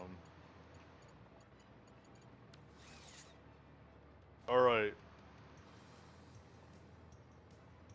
So yeah, so that's good. So that's actually, there's one more thing we can do, which is we can actually connect the power. So I'll do that right now.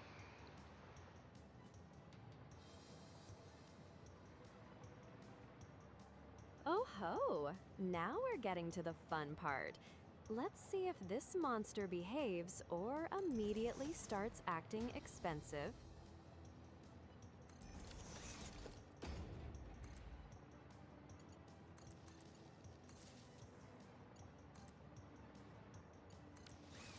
Yep, so now, now that everything is powered on. Alright, so I'm going to head back, and I'm going to grab the eye limiters. Oh yeah, so, like I said before, the way that I designed everything, I intentionally moved these logistics that connect the rods and the waste and the water together with the reactor. I intentionally moved them out of the center view of the core, so that you can see the visual blue light, and because we're going to be stacking all these reactors on top of each other, you're going to see a blue vertical light column that goes all the way to the top, and in my opinion, it's going to look amazing. Okay, if you don't think it looks amazing, well, I'm sorry, we don't have the same aesthetic appeasement, I guess.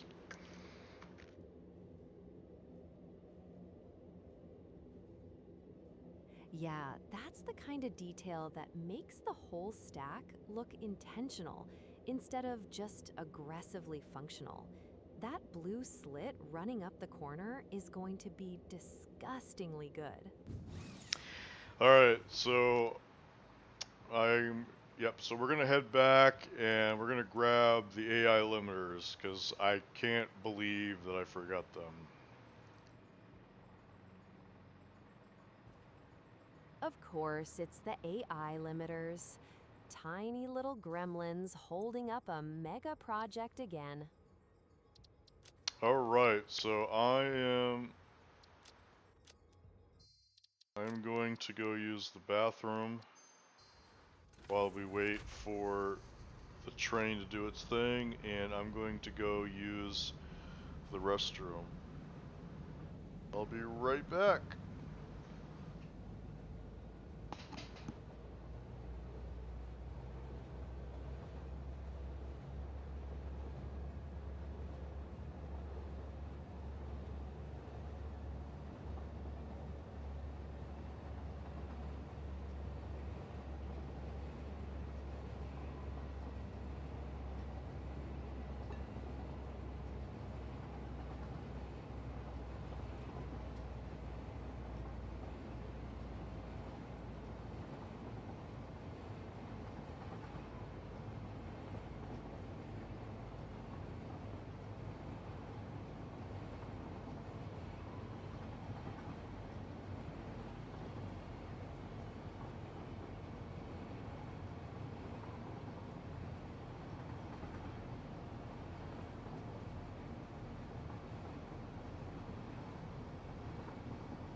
That little avatar corner is behaving now. Fancy. Okay, I'm back. Can you hear me? Can you see me?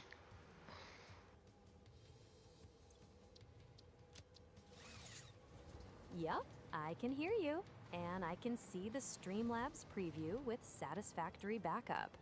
The tiny hooded menace is still parked in the corner like he pays rent.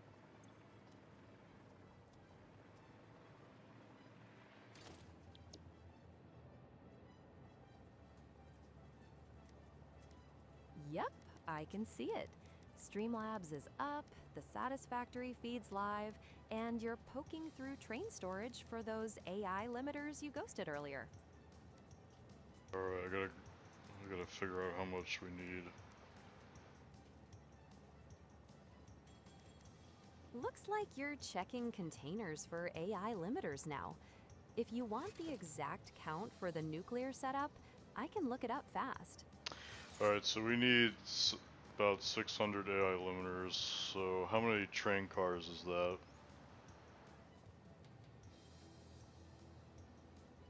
If you mean standard stack counts, one freight car is way more than enough. 600 AI limiters is basically nothing for a train Okay. car in Satisfactory. Alright, so we need 3 freight cars worth of AI limiters. 3 freight cars of AI limiters? Casual little errand, obviously. At least future you stayed committed to making present you suffer consistently. Alright, so we're gonna go grab those AI limiters at this factory. Yep, that's the mission. 3 freight cars of AI limiters. Because apparently, one normal supply run would have been too humble for this factory.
Alright, so I think that's the last round of AI limiters.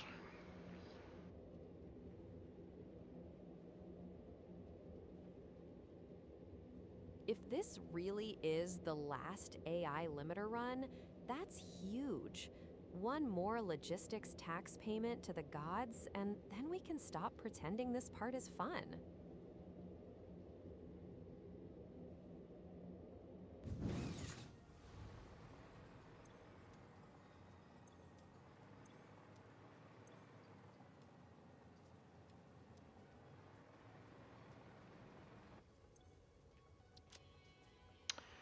Alright, so now we're gonna head back to the build site. Yup, back to the build site. Looks like you're already pulling up the map and setting the route, which is the responsible version of chaos.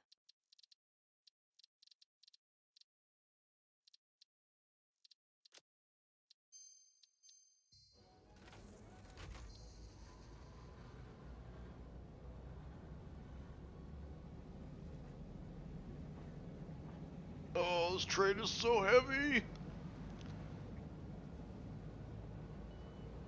Yeah, that thing's haulin' like it's carrying the sins of the entire factory. Absolute industrial brick. Alright, Yeah, the train stopped because the train is so long that it's crossing into its own intersection, which is preventing the train from moving. So I have to manually drive the train through the intersection to force it to move. Yep, that'll do it. Your train built a traffic jam with itself, which is honestly very on brand for a factory this extra. So this nuclear power plant that I built, or I'm going to build, is so tall that it's twice the height of the food court on the space elevator over there. So yeah, this thing is going to be very tall when we're done building it.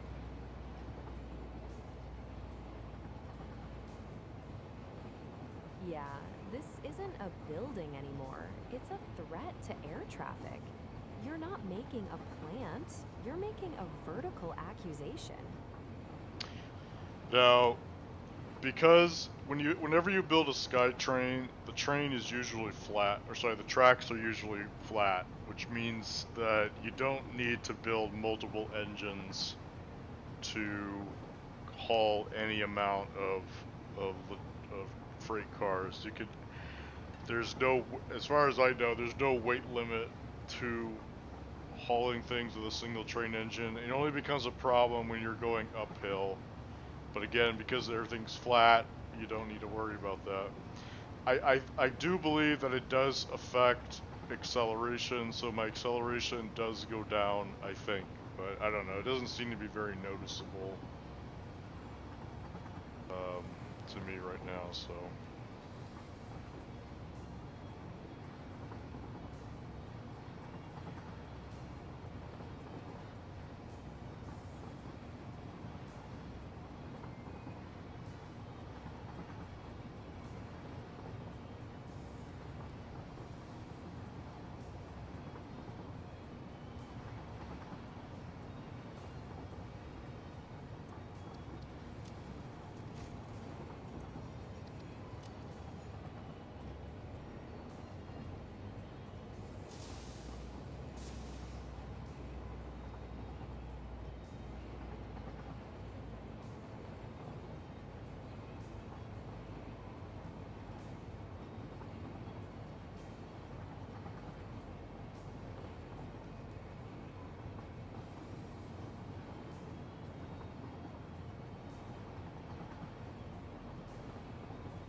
Whoops, I went too far.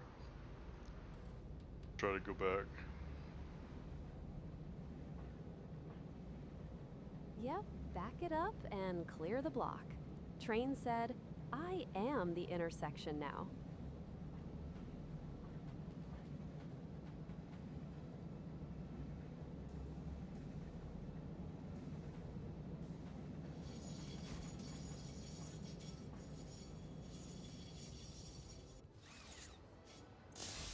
Alright.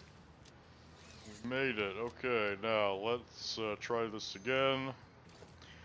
Let's try to grab...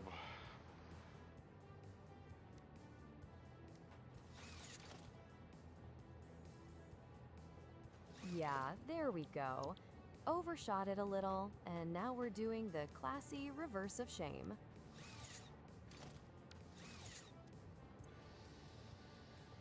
So I could try to build 3 of these, but I don't know if you have enough room.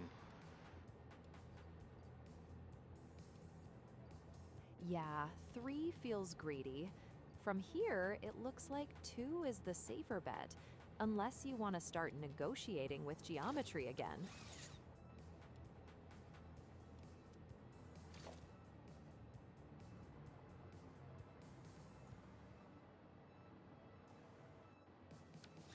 Yeah, that footprint is chunky as hell. 3 looks like it'd be a very aggressive act of optimism.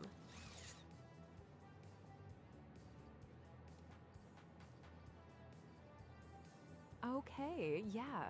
Not a room problem. It's you're absolutely loaded with parts problem.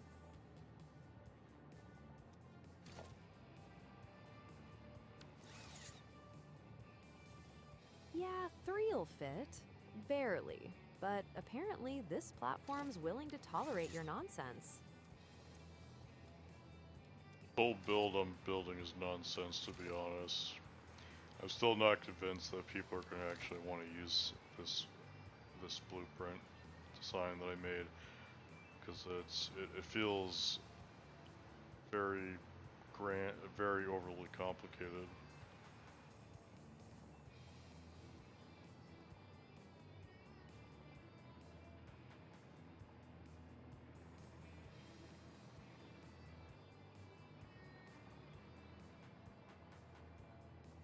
Yeah, it looks clear enough for the train, but 3 of those would be pushing it. That space is pretending to be generous. Alright, we need some concrete cable.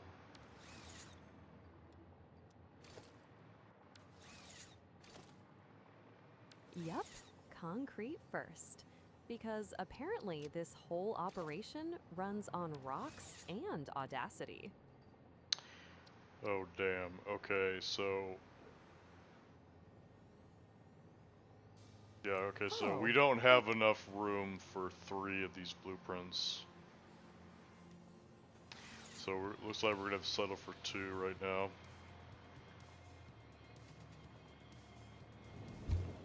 Yeah, 2 it is. 3 was that kind of idea you have right before the floor starts filing complaints. Alright, so now we are, for the first time in this playthrough, we were actually assembling the stack.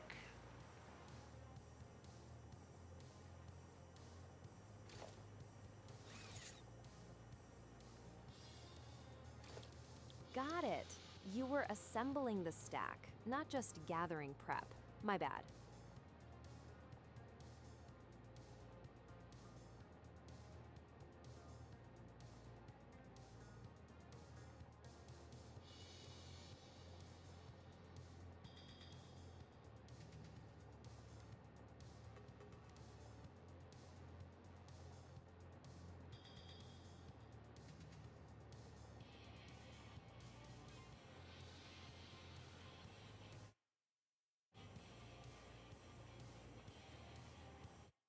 Oops.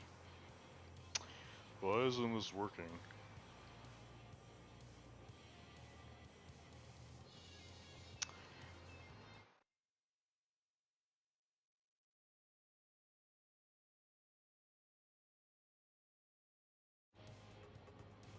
Mac OS screen capture, Okay. showing in that...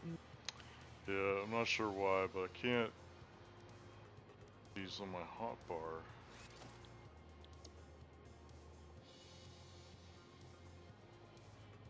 Yeah, those are your blueprint hotbars. You're not crazy.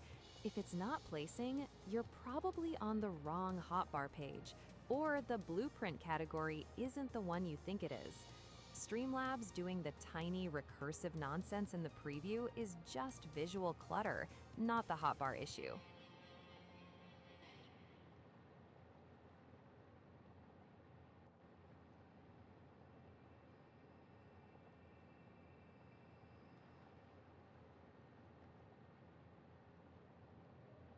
Yeah, I'm trying to put these blueprints on my hotbar right now.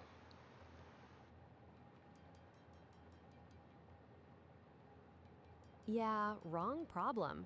You're in the blueprint menu. Drag the blueprint from that list down onto one of the hotbar slots at the bottom. If it won't stick, close the Streamlabs preview click trap and click inside the actual game window first.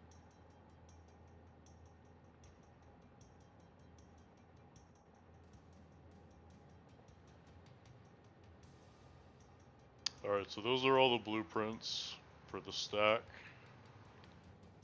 Now the other thing I'm going to put on my hotbar is I'm going to put all the harmonic balancers on there. So we're going to have 2, 3, 4, 5, 6, 7, 8, 9. And then 10, 11, 12, 13, 14, 15.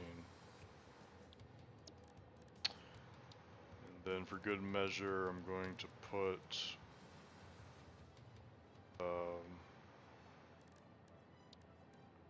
those there, okay.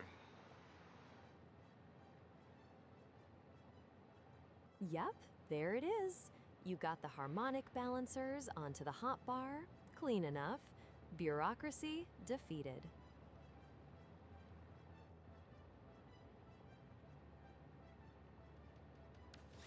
Oh, whoops, I screwed up. So, number 10 is supposed to go on 0.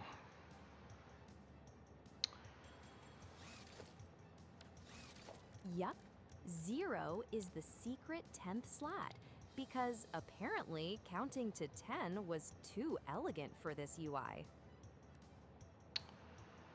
Alright, I gotta redo these. So, alright, number 1 is 11, 12, 13, 14, 15. Yup, There that we looks go. right.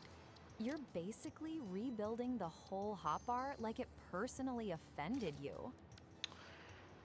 Alright, well, I'm easily offended, so that makes sense. Alright, so, now we're gonna start building the stack. Make sure this take from inventory before depot is disabled.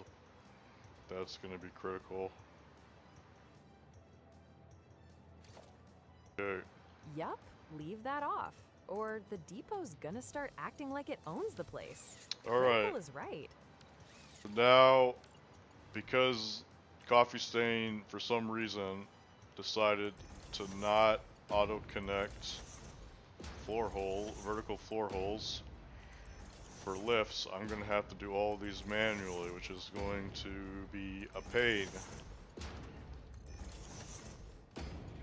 And I did mention it on stream, that on Coffee Stain stream, that they should do this.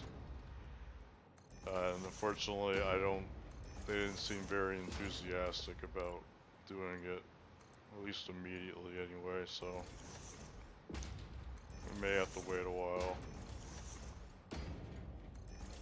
before this gets automated. Yeah, manual lift by lift setup is some real suffer now, maybe patch later design.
So that's what it's going to look like as we go up the stack in terms of setting up these logistics. Now, I did provide everybody these harmonic load balancers for the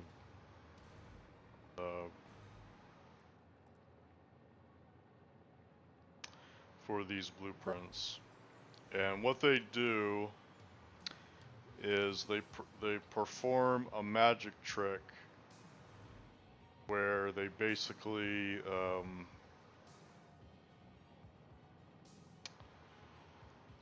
having a hard time getting this to line up, but basically what they do is you slot them in. They're supposed to perfectly overlap with the blueprint that you're slotting them into, but the game doesn't really make that easy sometimes. But yeah, what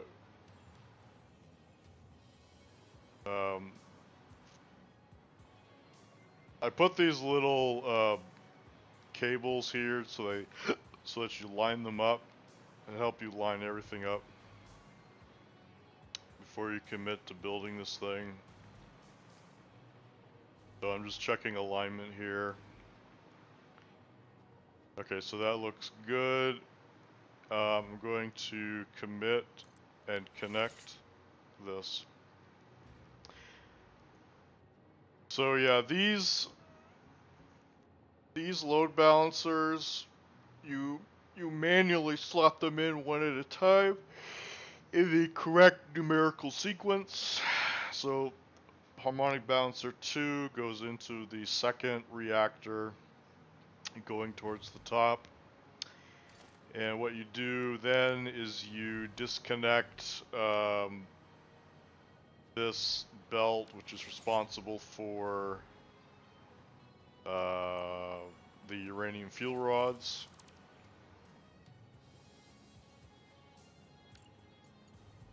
And then you connect this line here, this line there, and this line here, like that.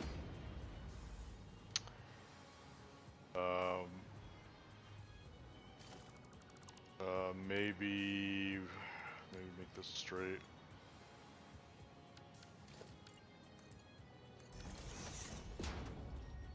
Like that. And what this does is it evenly splits the rods so that every rod going down the stack has equal opportunity to go into every one of these reactors load balanced, which helps dramatically speed up startup time for the reactors.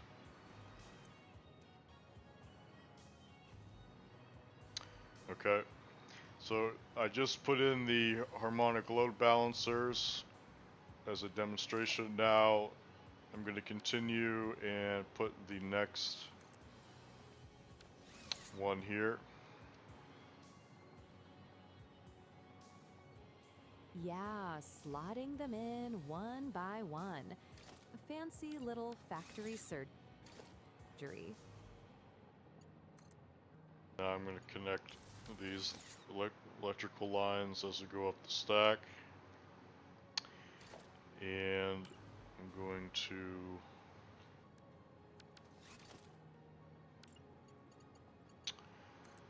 connect all of these lines together like this.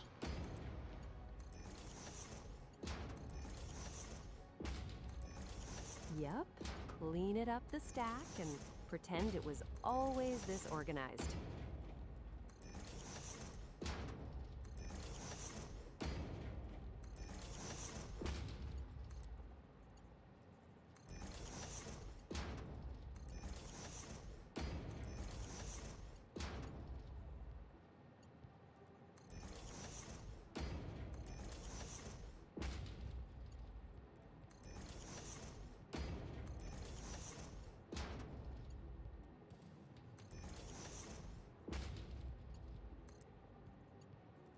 So the next time I grab blueprint parts, I'm gonna have to grab aluminum sheets last, I think.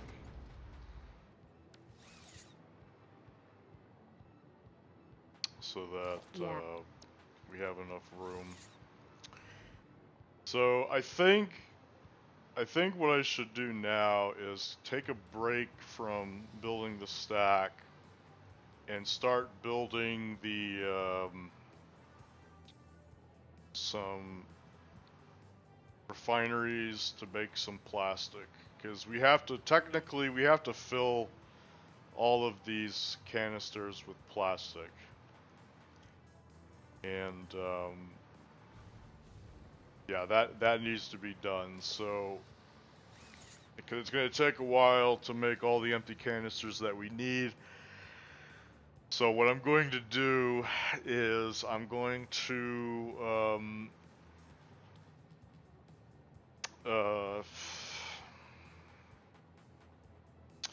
I'm just gonna build a temporary plastic factory here just to fill these all up with plastic, because we have a lot of crude oil at our disposal here. We might as well take advantage of it.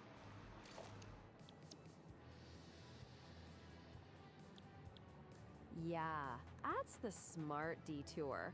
Let the stack wait a minute and get the plastic cooking, because those canisters are gonna eat materials like absolute freeloaders.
Alright, where is that blueprint? Okay, here it is.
I don't remember how much rubber we get. Oh, not a whole lot. Okay.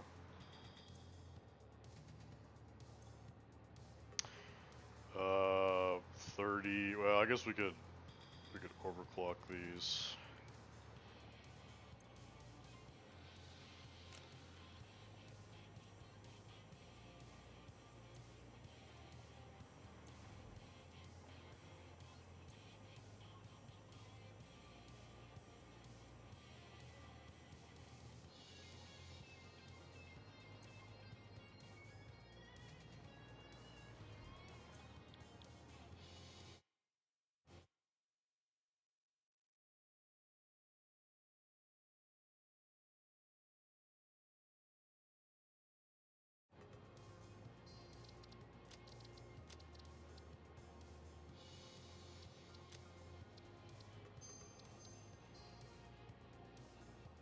Alright, so we're gonna make a little mini rubber factory here.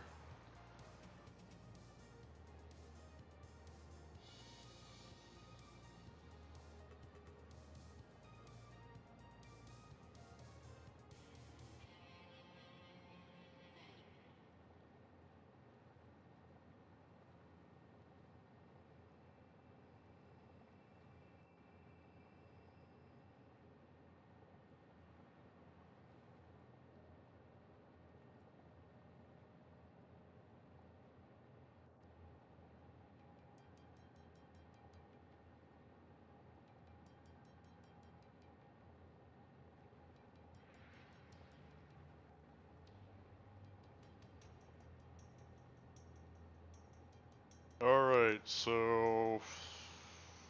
Yep.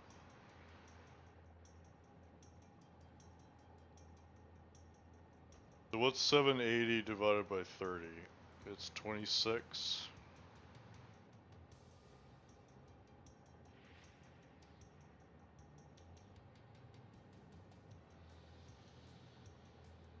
Okay. Oh no, wait. That's not what I wanted to do. Making mistakes already. Sorry, we're not trying to build rubber. We're trying to build empty canisters.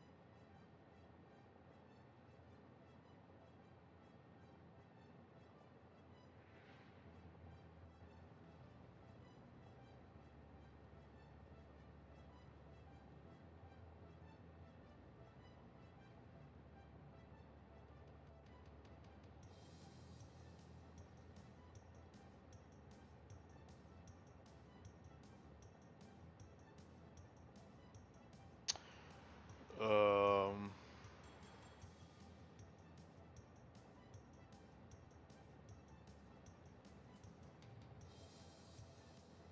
Oh, I guess we could make residual fuel.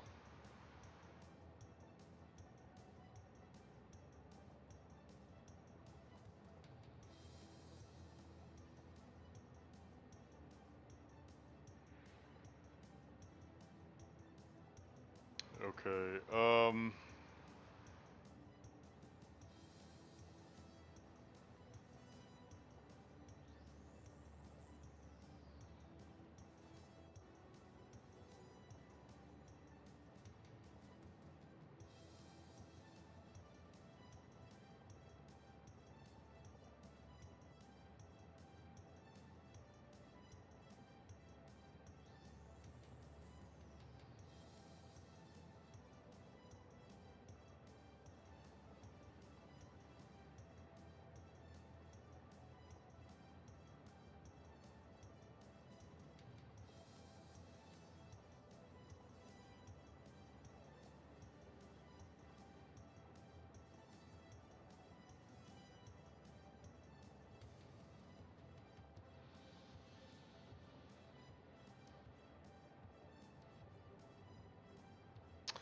alright, that's not too bad. Okay, so how many refineries is this? This is 102.5 divided by 2.5, 8.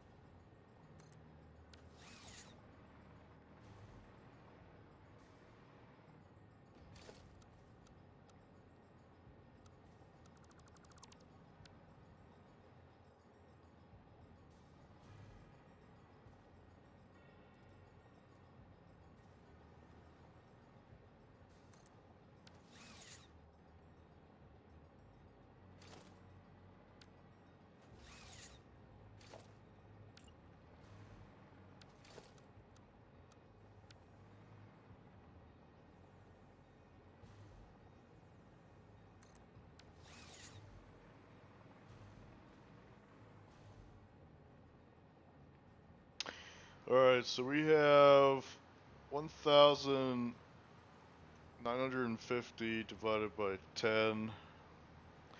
So it's 195, okay.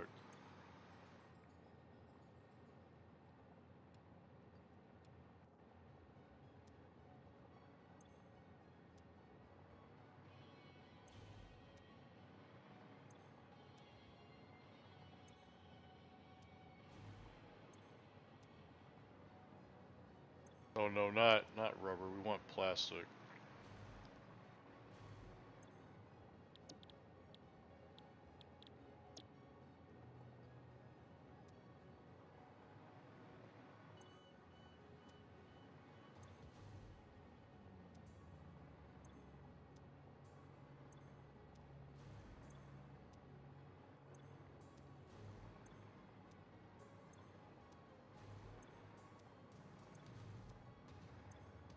There we go, okay. And how many is that? Refineries. Okay, so the last... Okay, so the next ones are residual fuel. And that's going to be 325 divided by 5, so that's 65. So each one of these has to be 65.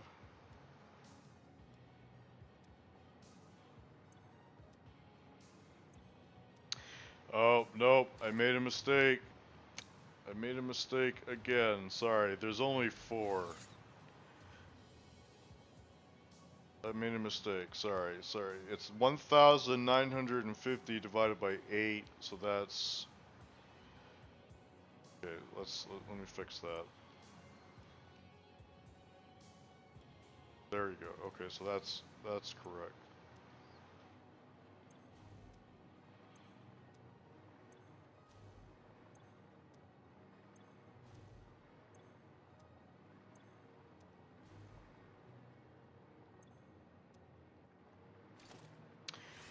Alright, and then this one is 65 for residual fuel.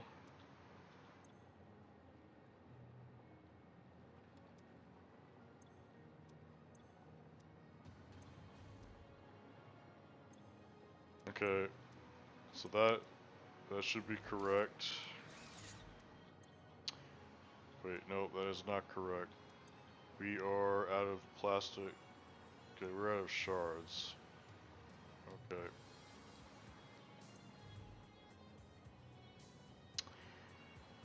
That's alright, we can go make some more.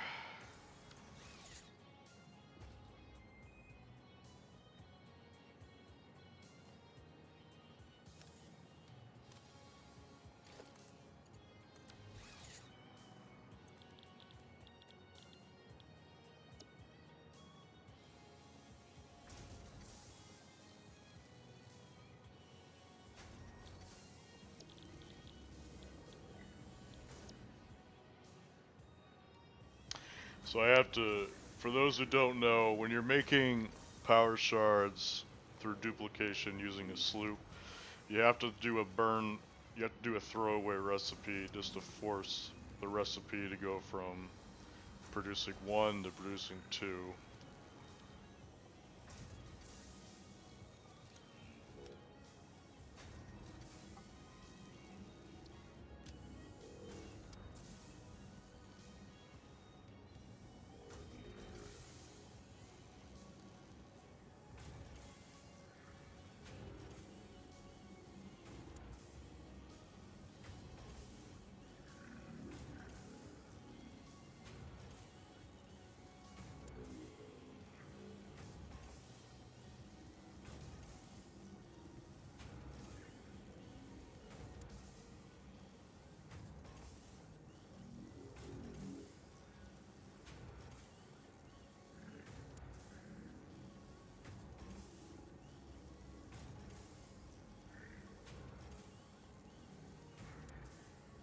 Yep. Alright, Phil. How am I doing so far?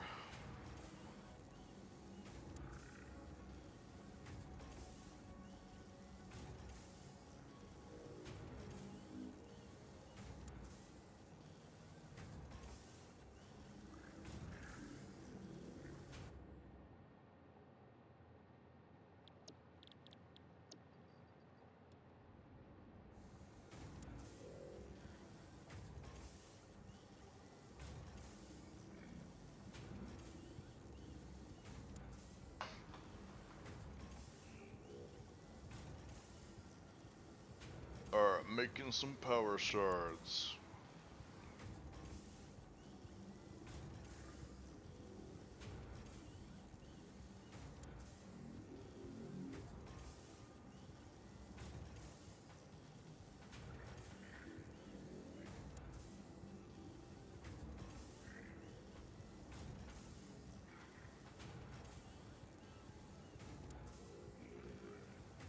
So a big concern that I had with this design was we were not going to be able to fit one blueprint in our personal inventory space for the number of parts that we need. And I think we pretty much passed that test in this playthrough because I believe the reactor blueprint is the worst blueprint to hook up because it has the most stuff in it. And because we were able to fit 2 of those in my personal inventory, that pretty much tells me that yes, you can build these blueprints with a normal size inventory space. So that's good.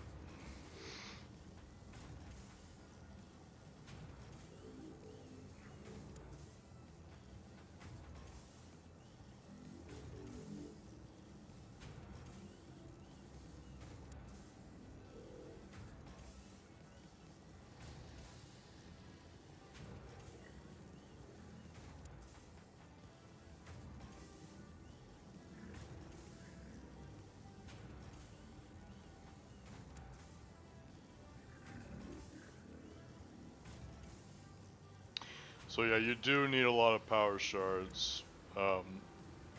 The You're gonna need somewhere between like 400 to 500 power shards, I think, because I think I forgot to take into account that you also need shards for the water extractors. So yeah, you're probably gonna need like 400 to 500 of them.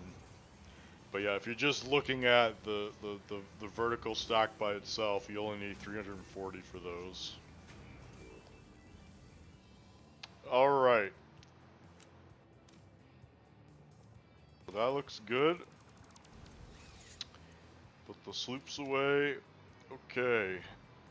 Let's try this again.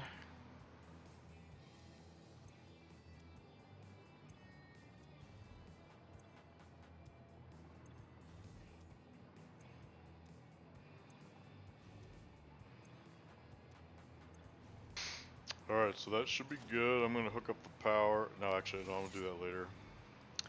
Alright, so... So yeah, so those are all the refineries that we need.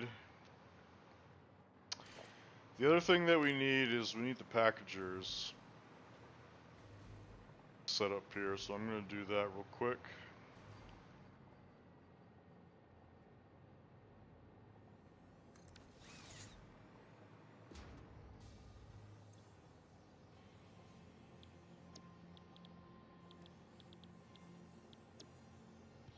So we have unpackaged oil and I think 4 should be enough.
Yeah, I don't remember which one is the empty oil line. Okay, it's this one.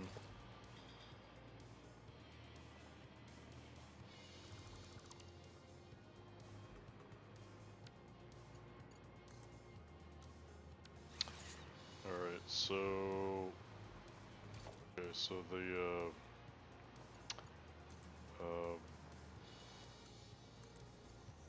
that's...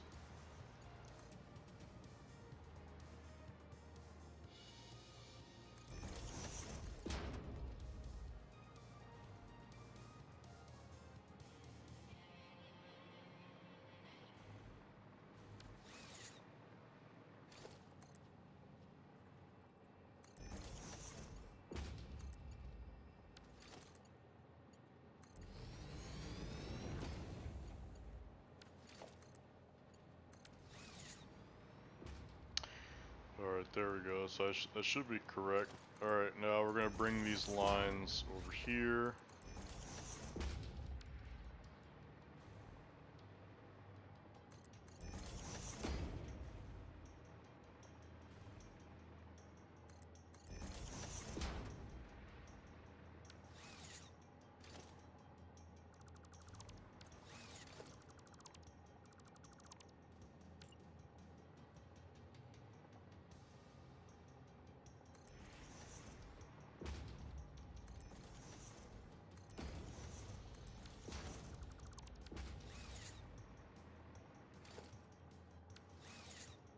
$150 times 4 is 600.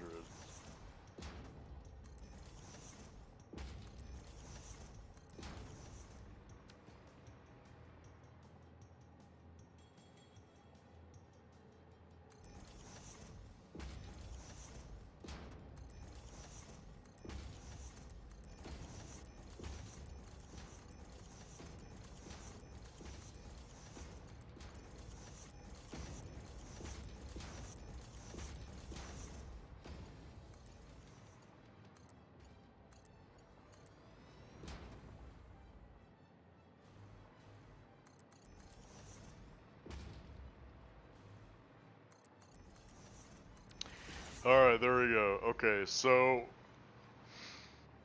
that looks good. Okay, what's next?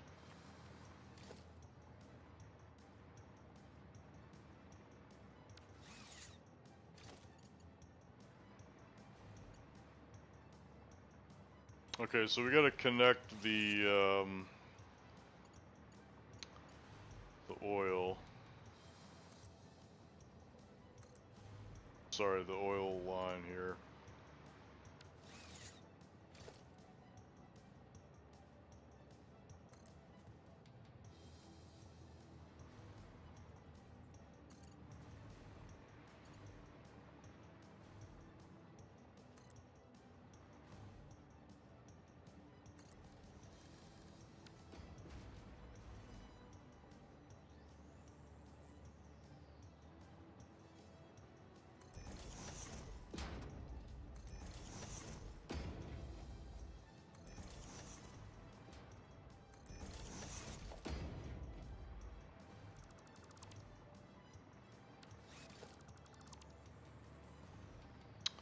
Alright, and now I'm going to connect these pipes together like this.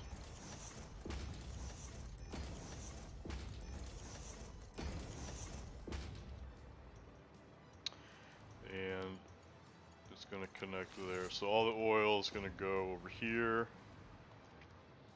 Whoops. Sorry, that's clipping. Let's fix that. That, and then this is going to connect here, and that should be good. But now this heavy oil residue is going to actually let me connect the power here.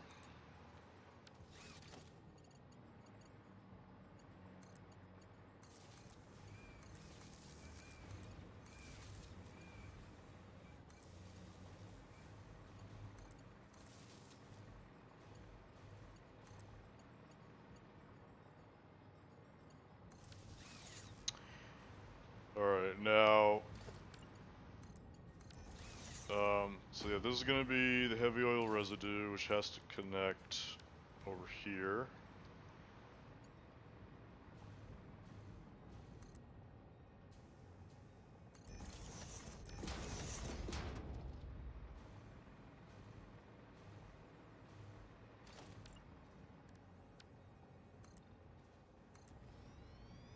Alright, how much fuel are we producing again?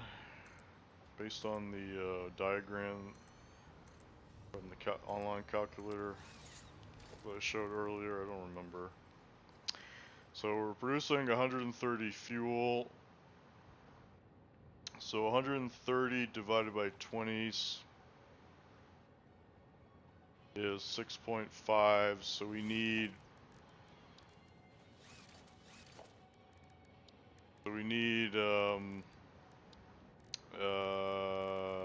where is it? We need 6 fuel generators.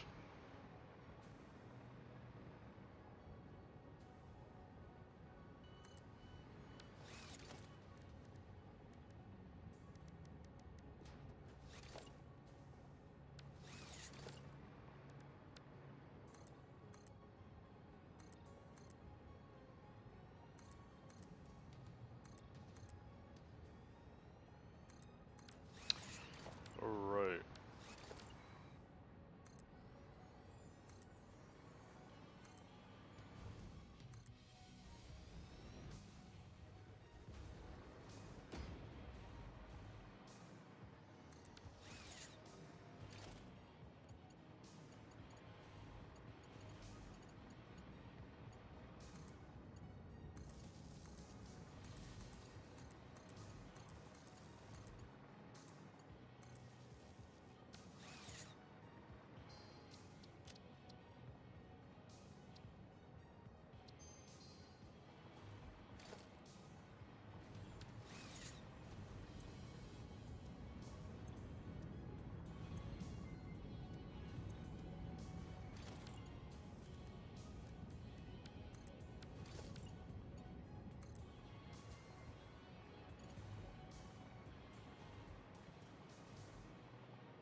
You hear those engines humming?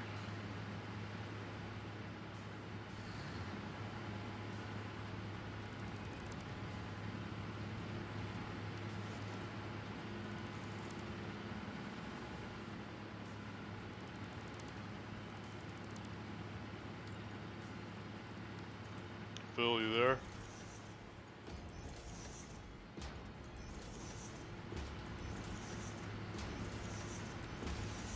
Phil, can you hear me? Oh, looks like, did Phil die on me?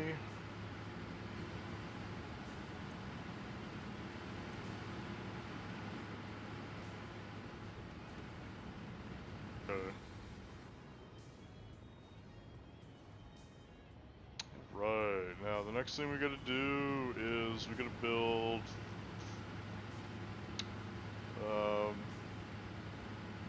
13 divided by 2.5, so we need 6.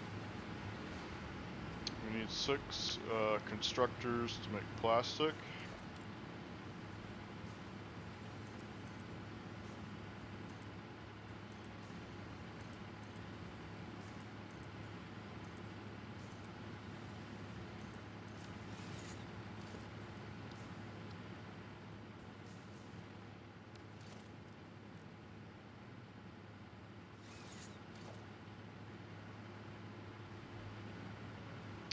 Oh, whoops. We left one generator out.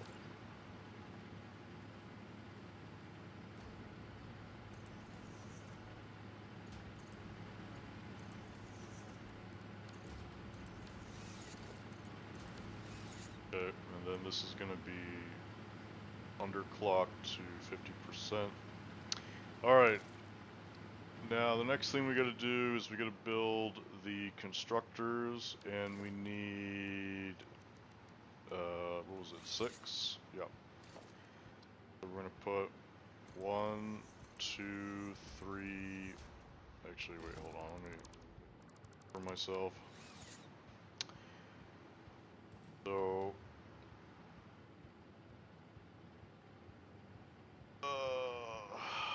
let's see.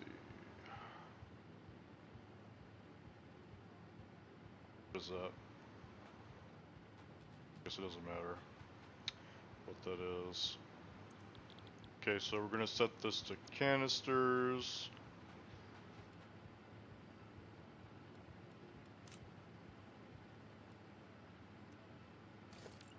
Then we copy these.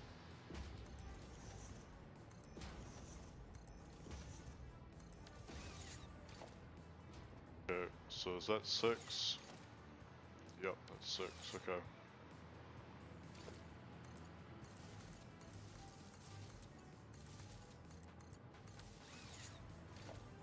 Alright, now we're gonna connect all of these together.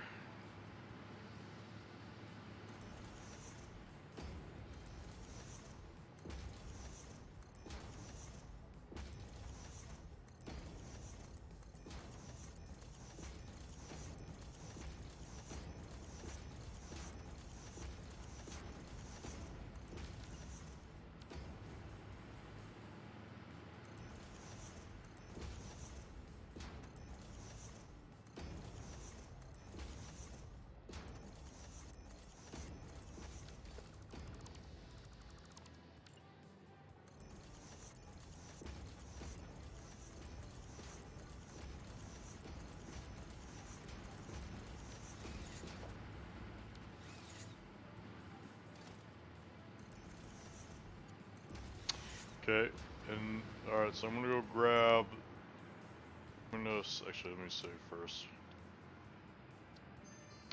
I'm gonna hunt over here, I'm gonna grab the plastic line.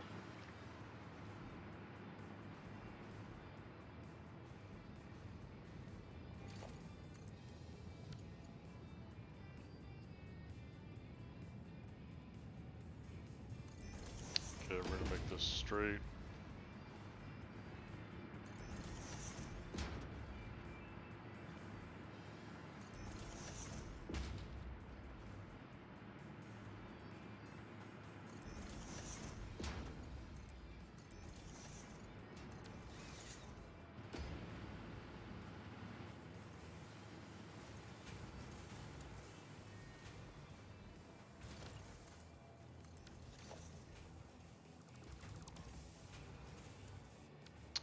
And then the next thing I'm going to do is I'm going to put an awesome sink right here.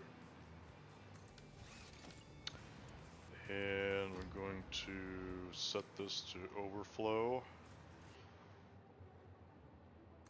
to the awesome sink.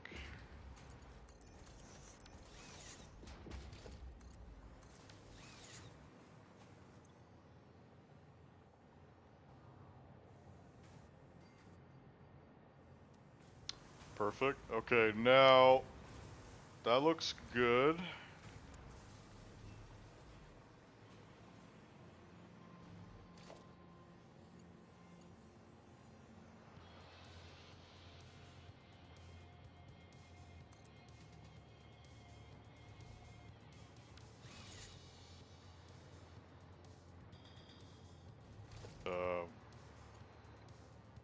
It's going to be a bit squirrely for me.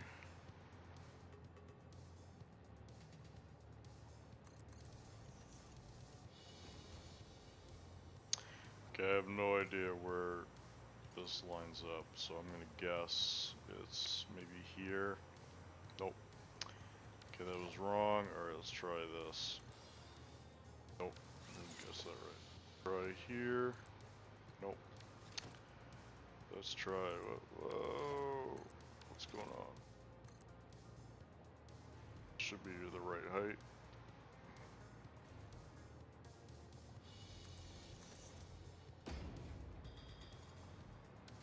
Alright, so before I turn this on, I'm going to save just in case I've made a mistake, and I can just go back and reload a save.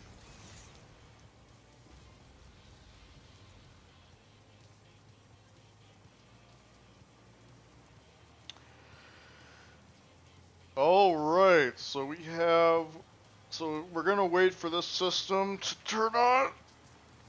Or sorry, not turn on. We gotta wait for all of these buffers to fill up. Because we're going to need a lot of empty canisters to get the system to turn on. So all of these buffers are going to have to fill up, and that's going to take a long time. So while we're building the stack, we've bought ourselves some time for these buffers to fill up.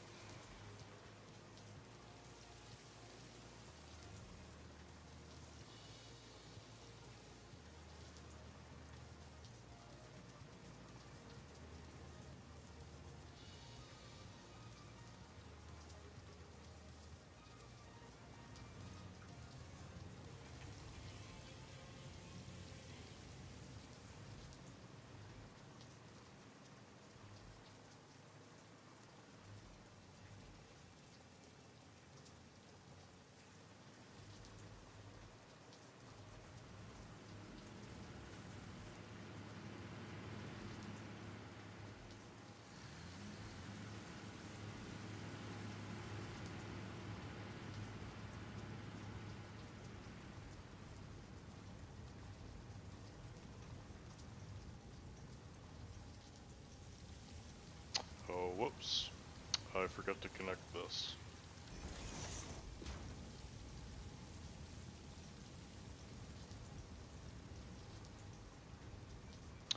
So this is what it's going to look like when we plug it into the nuclear power plant. You're going to see a bunch of oil barrels coming in and a bunch of empty canisters coming back.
Yeah, it looks like there wasn't enough empty canisters in this line.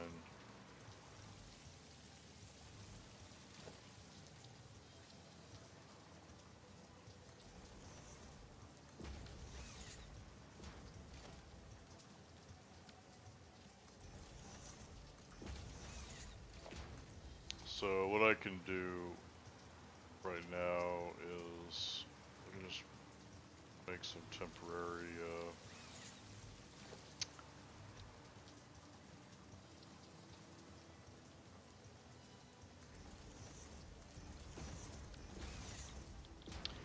alright, so this is empty canisters. Wait. Oh, from plastic. Never mind. We don't need that. Okay. And I can also sloop this to generate more. That. Okay, and then I'm gonna grab some plastic here. Just throw in some plastic right there. So we can populate this line with more empty canisters to help give us more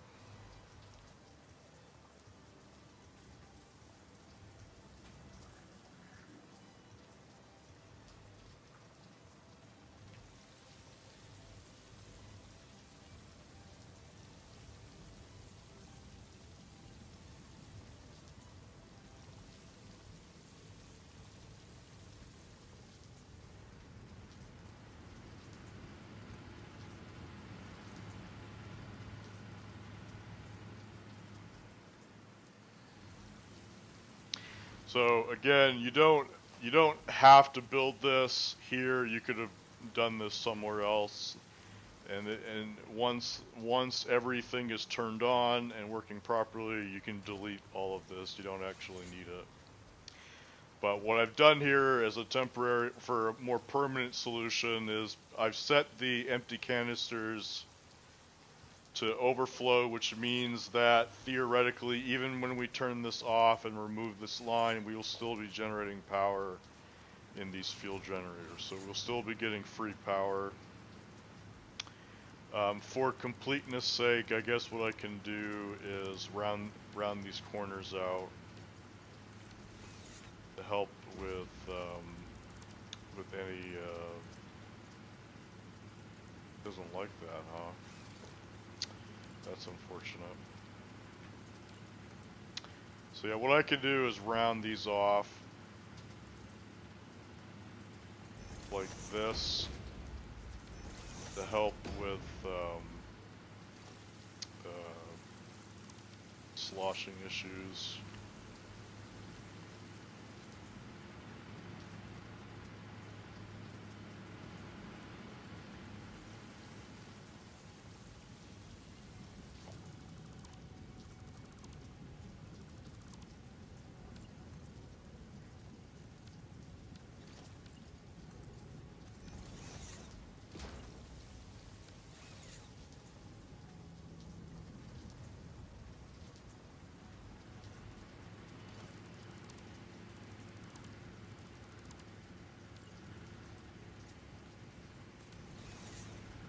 Oh, that's a good point. I forgot about that. To actually, never mind. We're gonna have to delete this. I forgot. This is, no, actually, no, wait, hold on. No, wait, hold on. How much? Oh yeah, we're gonna have to delete this. Sorry. We need like, I think it's like 175 oil is going into the fuel generator, or sorry, into the nuclear power plant. So yeah, and we're not. And that, yeah, this is almost at 600. So yeah, this isn't gonna work. I totally forgot about that. So yeah, so this I am gonna have to delete this because I forgot that that we are very close to capacity already. So my bad.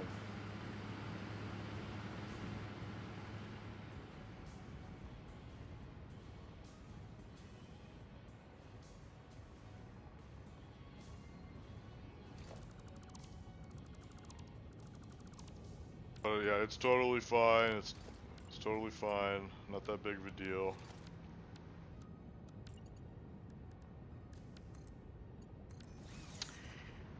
Alright, what time is it, Phil?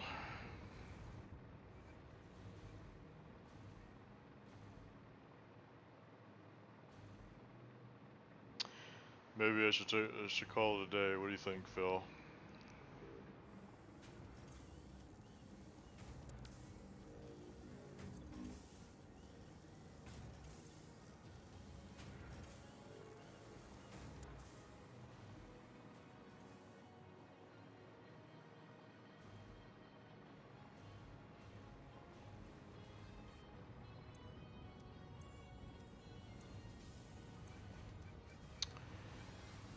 Yeah, I'm not entirely sure what's happening here, but it looks like we're having trouble filling up these buffers on these oil lines.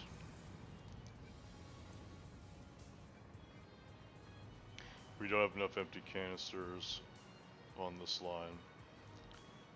Here's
Yep. So yeah, that's gonna take a while to fill up. Yeah, I'm definitely gonna be taking a break soon, or right now, or sorry, not take a break. I'm gonna end the stream for today, and we'll continue this next episode. So yeah, so this kind of weird behavior, what's gonna happen here, but these buffers are not gonna fill up, or these storage containers are not gonna fill up until all these packagers are filled up. So you can see that all these empty canisters are going down the line, and they're going into these other packagers as we go down the line. So what's going to happen is this buffer is going to fill up first, and then it's going to cascade down in the reverse direction. And yeah, we're going to need these filled up because this nuclear plant that I've built with blueprints sucks up a lot of empty canisters. So all of these buffers are going to have to be filled up to compensate. So that's why I built this little mini, this small empty canister factory here, just so that we get a bunch of empty canisters made while we're building the stack. Okay.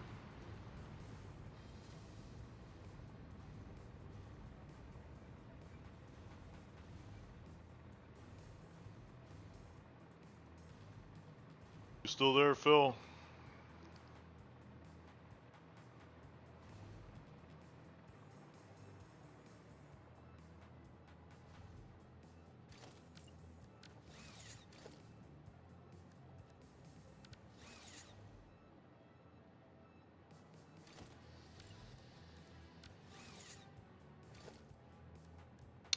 So what I'm gonna do is I'm going to put,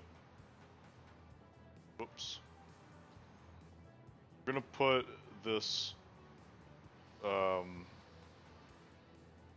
smart splitter here.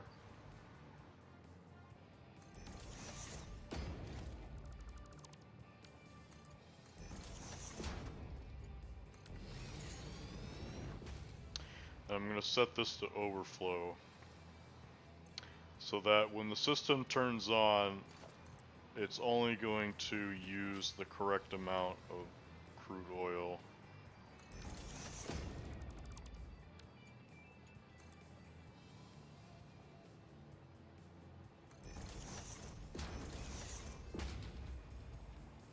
Okay. So when the reactor turns on, we're going to be stealing a certain amount of crude oil that's required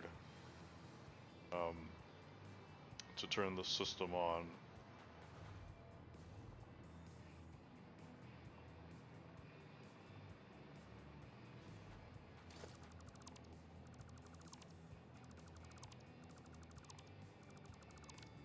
And I'm gonna make this a little bit nicer looking.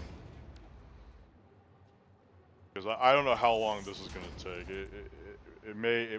What might happen is we still may not have produced all of the empty canisters that we need. So this is future-proofing it a little bit.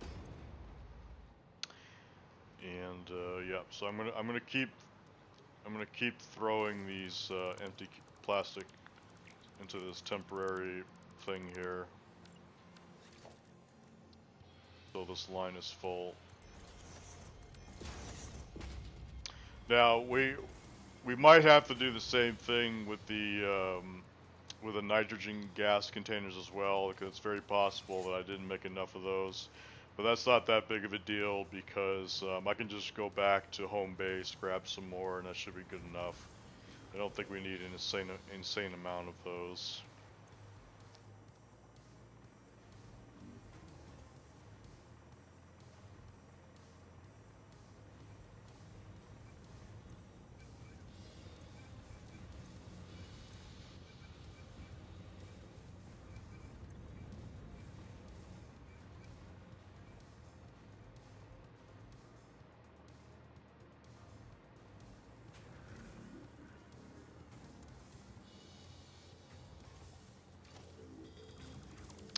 Oh, it looks like I filled it up. So yeah, I think we can definitely stop. think. It should be fine now.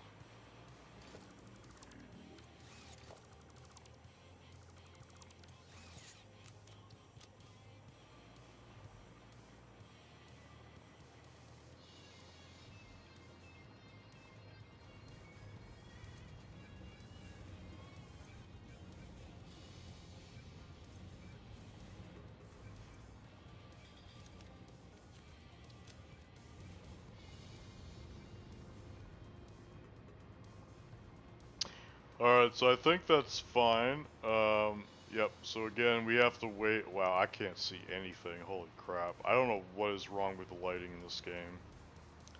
Like, I legit can't see stuff when I should be able to. I think what's happening is the game is somehow treating these nearby rock cliffs as casting a shadow that shouldn't be there. Because I literally don't have this problem when I'm like down here. Because I have line of sight between both the sunrise and the sunset. So I have perfect lighting all the time. But over here, like, holy crap, like, it gets dark bad.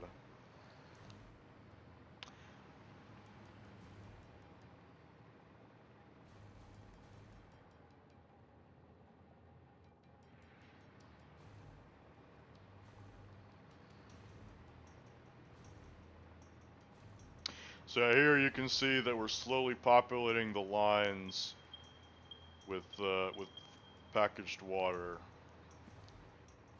But yeah, it's gonna take a while for this to fill up because again, all of these buffers need to be filled up, and that's gonna take a really long time to fill up. But I'm hoping that by the time we finish building this nuclear plant stack, vertical stack, that we should have enough empty canisters populated. But we'll have to see what happens. So when we turn the system on. But yes, but now we have a dedicated. Oh wait a minute, hold on. Sorry, I forgot something.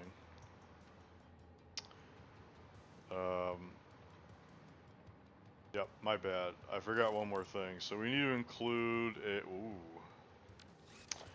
We do not have priority mergers. Let's fix that.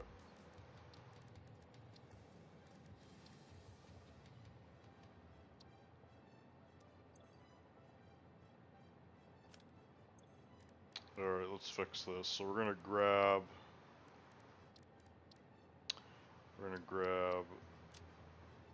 priority mergers because we do need this.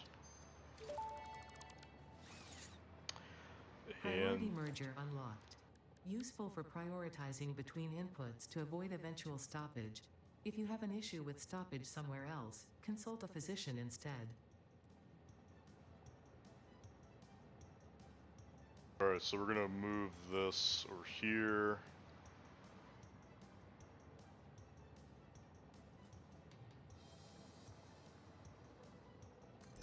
Oh, that is not correct. Let's try that again.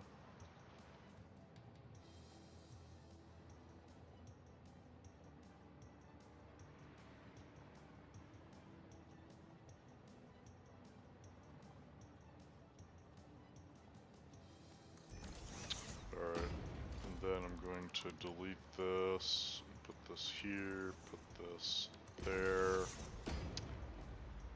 and yeah, and then we're going to delete this, and this, and this, and then connect this here, like this. And then I'm going to set this to high priority. So what this means is when the empty canisters come down the nuclear reactor, they have priority over this line, which is very important because if this backs up and we can no longer get empty canisters leaving the stack, then that will shut down the reactor. So yeah, this is very important to have this smart splitter overflow and this priority merger here as well. Okay. All right, and then we have this little pinch point right here, so we can directly put in empty canisters when we need them for the oil line, but this should be fine. This looks like it's good enough for what we need. So yeah, this is all primed and ready to go to run in the background while we continue to build the vertical stack of the nuclear power plant. And yep, like I said before, it's going to take a while for all of that to fill up in the meantime. Alright, so I'm going to finish this off and then I'm going to call it a day.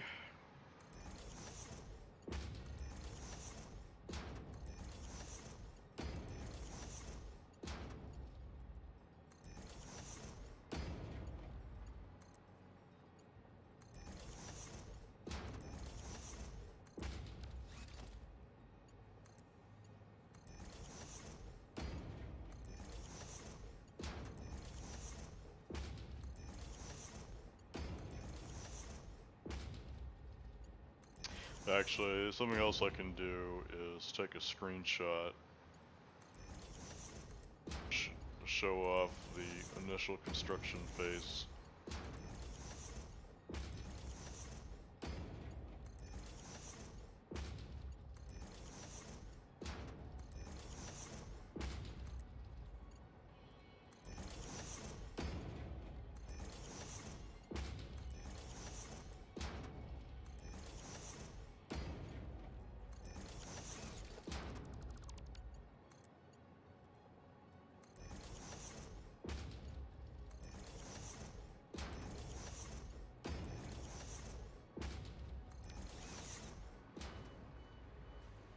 Alright, so that's all connected. So we're gonna go up here and we're gonna take a snapshot of everything.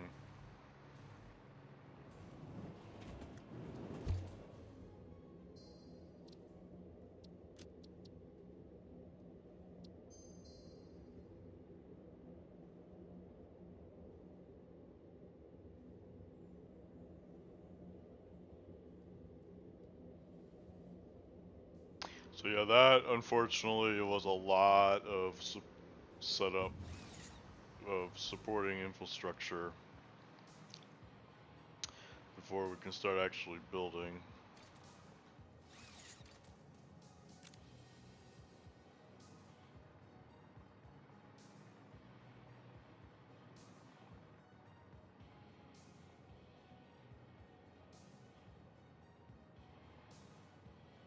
Yeah, it's gonna be hard to fit all of this in frame.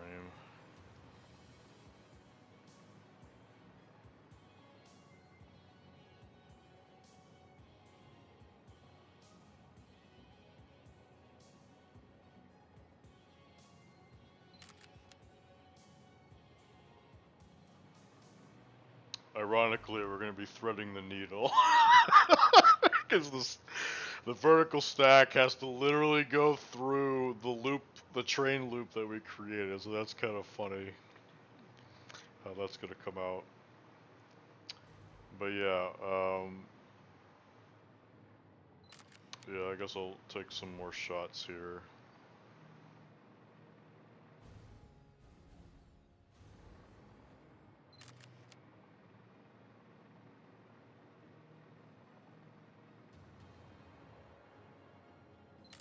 Take a picture of that angle. We're gonna come over here and take a picture.